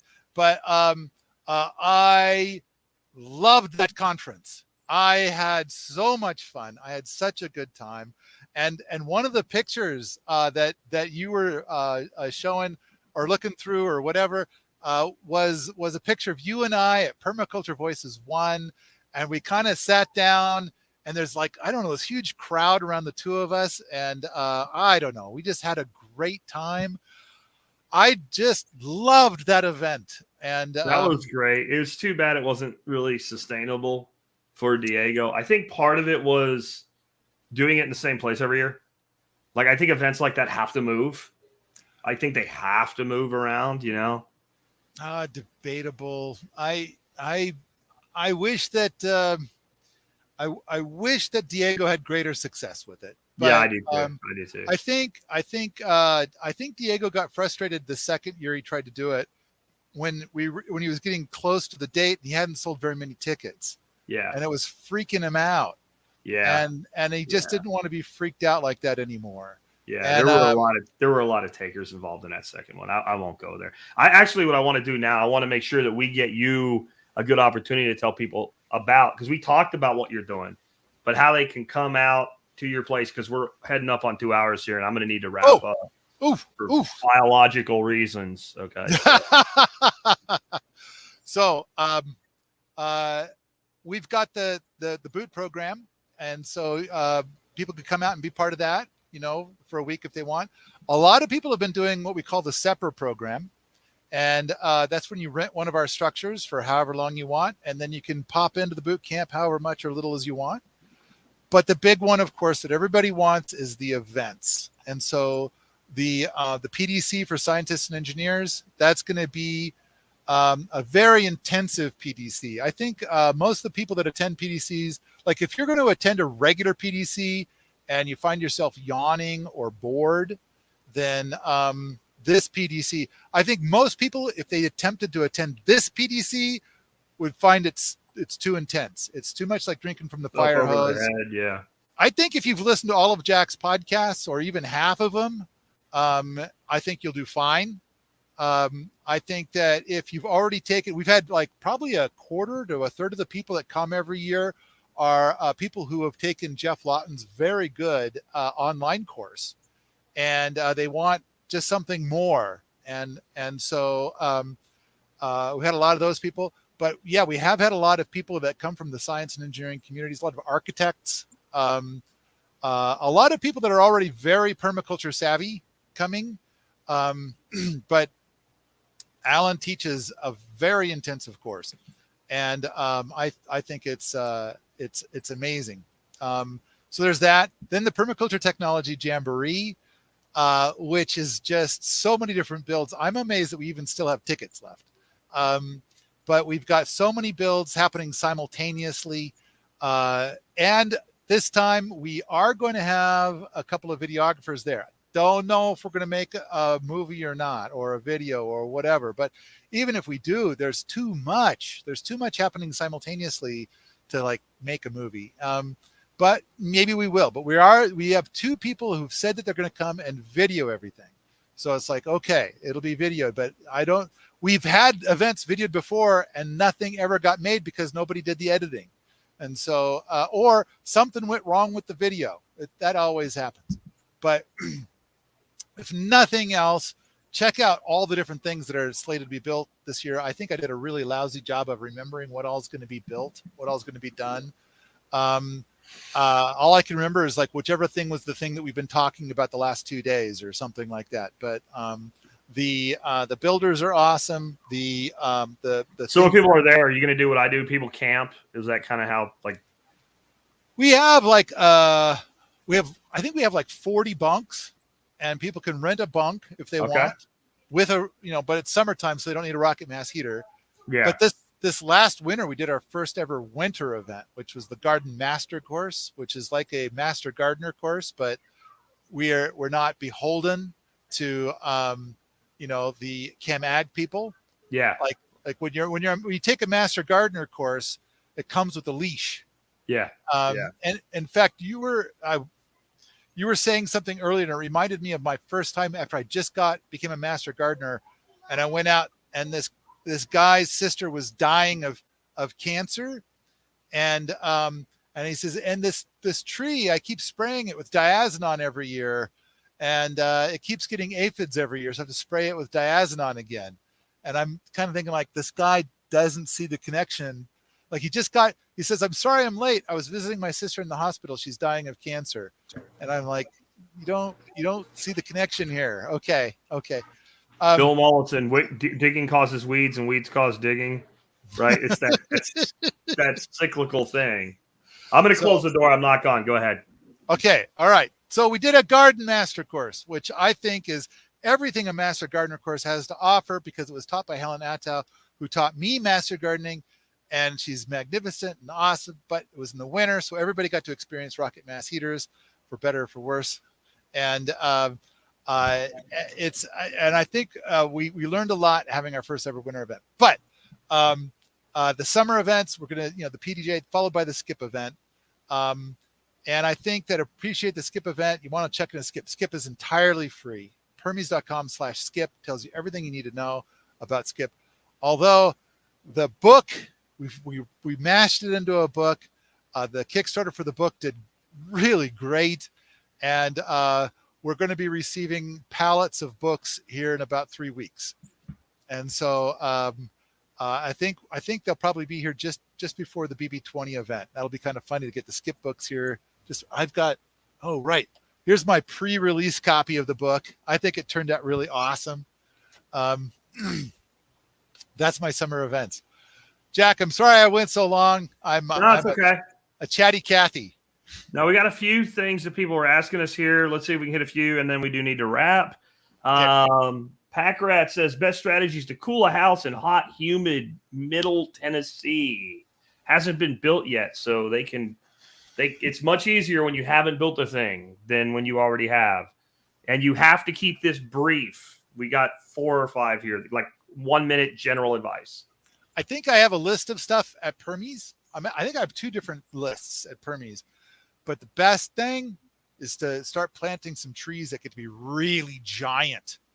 It's amazing. Like if you ever see a truly giant tree and it's a hot day, go stand under that tree. And it's like you'll just feel this fountain of cold air pouring onto you. It's the most powerful thing. But to be able to have to add tarpy things over your house, that'll cool your house a lot. Be surrounded by deciduous trees. That is powerfully cooling. Shade is your friend. Yeah, I agree. Like I've seen double roof systems built too. So you have basically a roof, and then you have a house roof. You have a space in between. That gets done here, and it's amazing how well it works in the worst housing thing you can have. To me, an old, and I mean old, single wide trailer without air conditioning. If you want to die, go in one of those. It will cook you. You will go to sleep, and you will wake up, and somebody can come in and eat you like a steak, right?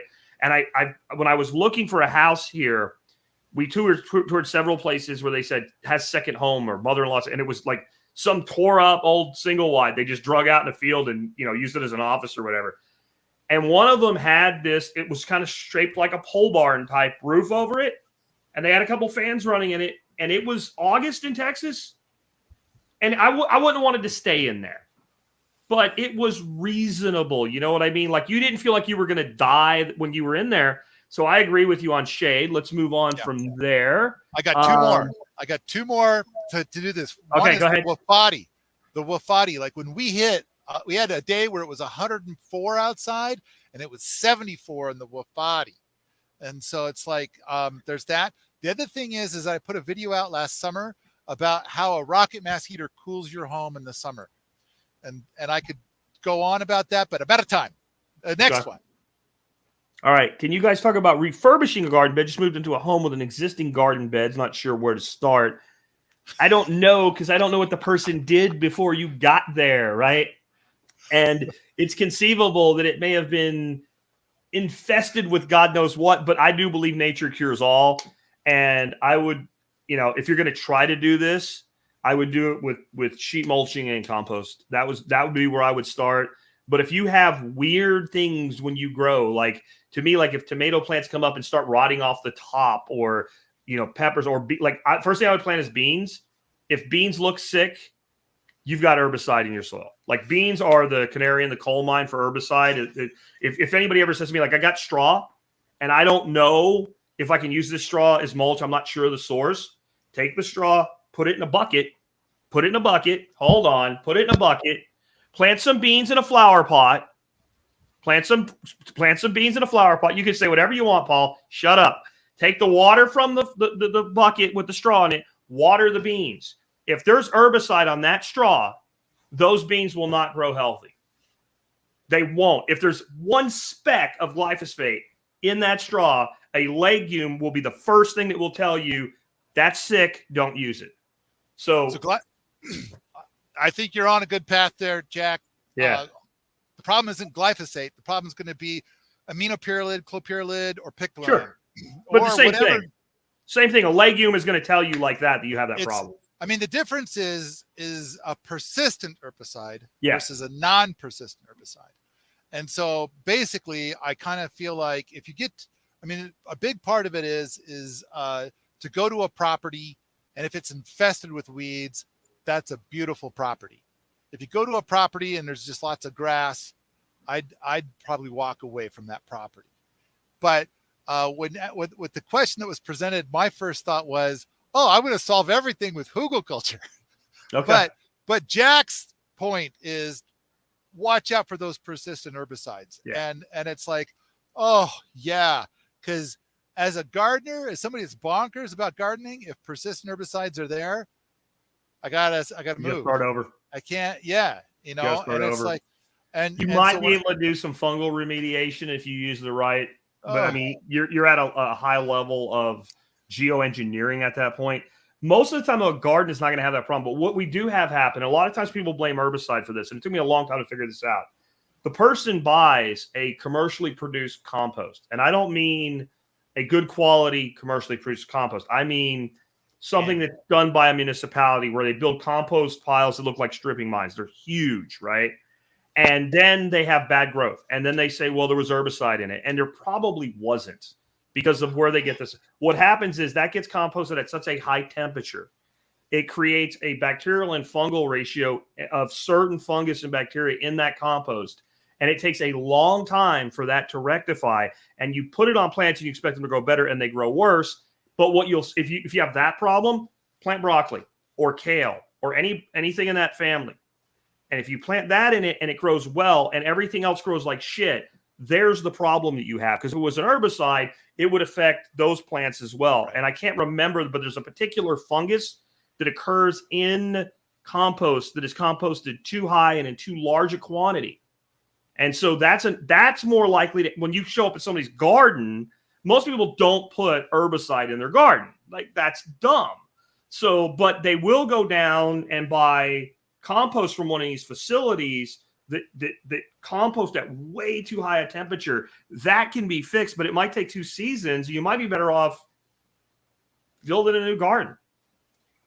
I got a video on YouTube from years ago where I went to Bellingham, Washington, and I get invited to a lot of gardens and farms and stuff to, make rude comments.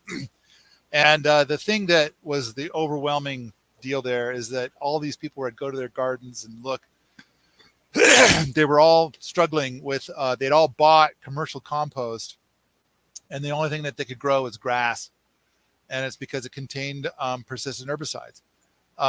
And so one woman had to pay $3,000 to basically have all that beautiful soil that she'd built up over 15 years to be she just took out 18 inches and had it hauled to the dump. And then she went to a place where it was a weedy field and it got scooped up and brought back to her place. But her place still has persistent herbicides. It's just that she's diluted it now. Yeah. But the thing is I'm going to get hate for this. And I'm sorry, Jack, I'm bringing hate to your show. All commercial compost contains persistent herbicides. Disagree because anything anybody sells is commercial. Anything anybody sells is a commercial product.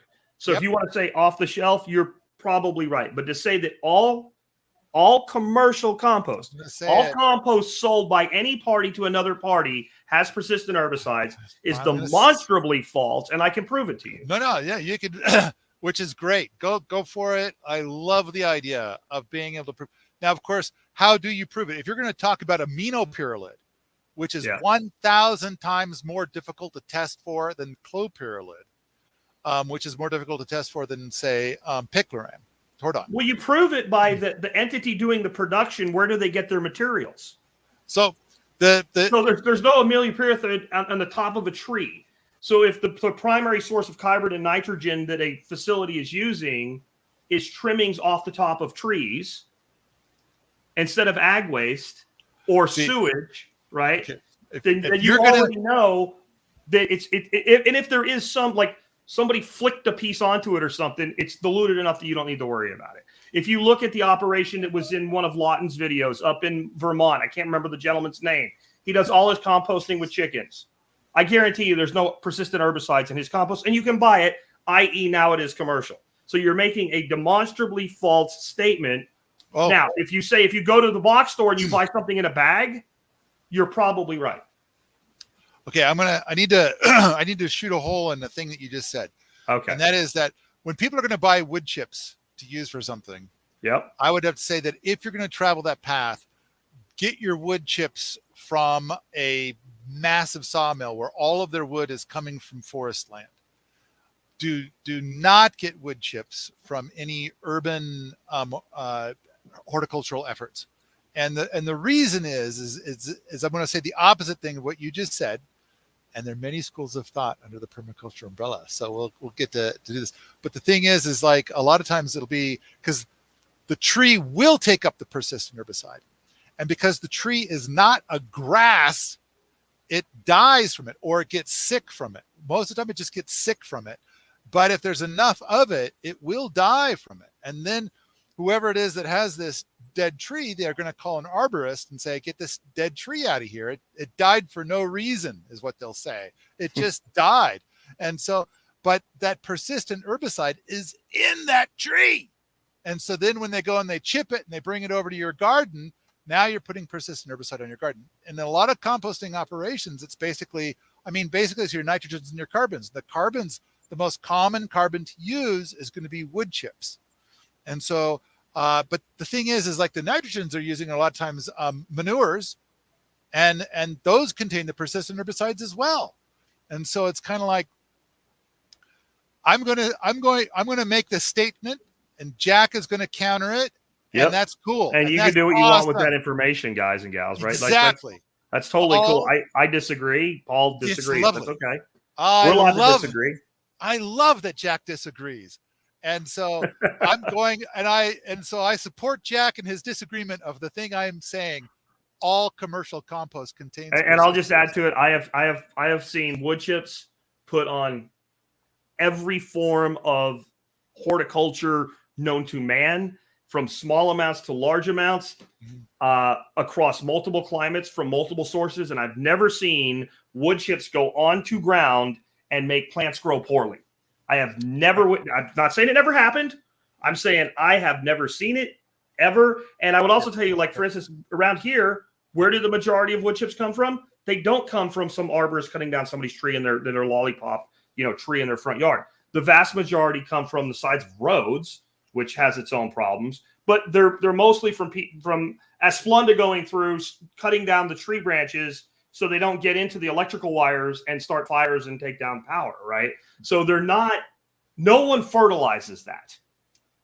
Now, maybe if you live in ag land and all the trees that grow on the side of the road are at the edge of cornfield or a bean field, now you're in a different scenario here. But if you're talking about rural roads in Texas, unless you get out in ag country where they grow cotton or something, there is no persistent herbicides there because it would be a waste of money. It would be a waste of resources to spray that area. They don't do it. They just don't. So road salt, oil, all that icky gick, maybe, but you're not going to have 2,4-D being sprayed there. I'm not worried about 2,4-D. I'm not worried about glyphosate. I'm worried about aminopyrrole. And if you do get something sprayed, that's what it's going to be, because they're not worried about what they kill. They're just you're killing stuff on the side of the road. You don't want it to grow up through the street or whatever. I don't know. Anyway, let's move on, because I really do have a biological reason here. Where is the top permaculture dick list?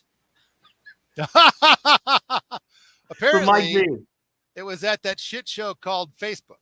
Oh, okay. All right. Yeah, so you're going to have to go dig through Facebook. K-Bonk says water is the best thermo transfer to mass. Maybe. It's a good one. I don't know if it's the best one. Yeah, I don't think it's a number one. Mr. Rocket Mass Heater might disagree with that. It seems like one question out of 10 that I'm asked about rocket mass heaters is, can you use water for the mass? And the answer is yes. It would be pretty fucking expensive, and it would be a big pain in the ass to do it. But yeah, you can. And there's a lot to be said for using water as your mass. And at the same time, it's like, you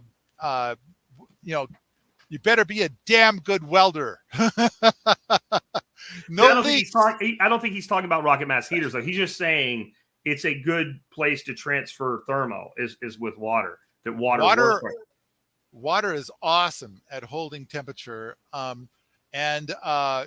Rocks and cob are almost as good. Yeah. Not as good, but almost as good. And rocks. And I think in many instances is more practical, right? Yeah. Rocks don't leak, They don't rush shit either, right? They don't turn into steam and blow up. Well, I guess you can do that, but it takes a lot of heat to do that, right? There's a movie I made where the supreme executive producer with bacon, cheese, and sparkles is this guy called Jack Spirko. And in that movie, one of the movies is called Boom Squish, and it's all about using a rocket, like from a rocket mass heater, but not as a mass heater, but using it to heat water. And we spend 1/3 of the movie trying to convince you, don't even try. Don't do it. Because you start doing pressurized water systems with wood to heat it, you're cruising for a bruising unless you do it perfectly. Yeah. And it's like, chances are you're not. Now, if you screw up a rocket mass heater, nothing's going to happen. If you botch that, everybody's fine. You screw up a rocket water heater, then it's like you're probably going to be turned into soup, and maybe everybody else in the house will be turned into soup, and your neighbors might be going to the hospital, but they might live. And it's like the power of steam is immense. Yeah. It is crazy. Yeah. Don't mess with it. Yeah. Now, if you're going to do hot water with a rocket mass heater, then definitely do it in an unpressurized system. But usually the question, like what's being asked here, is about using it as the mass. And it's like, for a tiny house, that's really a brilliant idea, because then you like, oh, I've decided to move my tiny house. You can just empty all the water out. You go to the next place. Hey, look, they have water here too. They have a lot of water like everywhere. And you just right into the bed. And it's like you're up and running again. Yeah. It's like, what a beautiful thing. It would save weight. I get that on a train. Yeah. I just say sand's pretty cheap and it comes out easy. Sand comes out easy. It's pretty cheap and it doesn't explode. Sand is difficult to do as a mass. Now, I do a pebble style rocket mass heater. That's the kind I shoot for. Yeah. But then the air moves through it correctly. Sand tends to be insulative. So it's like it ends up not working as a mass very well. Okay. All right. So I don't know what the hell this means because I don't know who this person is. Michael's asking, Paul, do you ever get mistaken for Connor Crickmore of Never Sink Farm? I don't know who Connor Crickmore is. I don't know who that is either. So then the answer is no, you don't, because if you did, you would know who he was. Right? If somebody always came up to you and go, hey, dude, you look like Connor Crickmore, you would be like, I need to find out who that dude is. And you don't. So the answer is no. All right, everybody. Go ahead, Paul.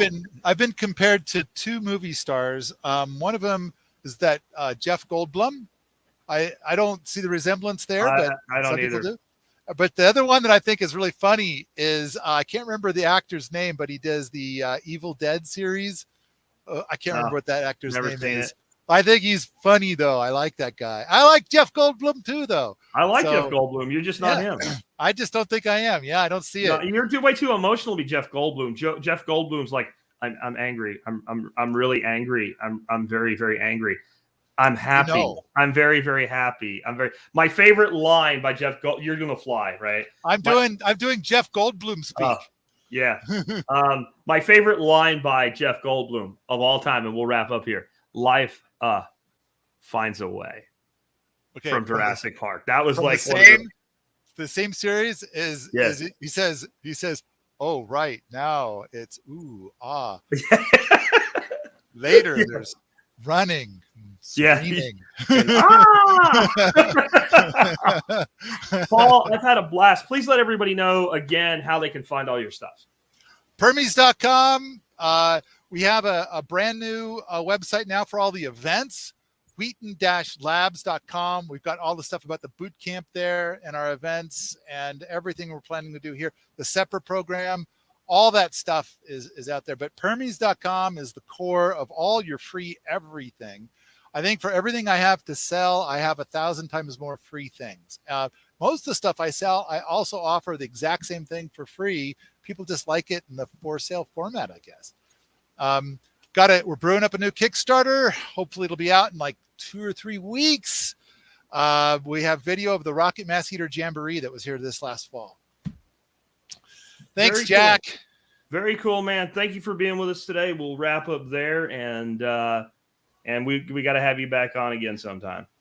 Neat.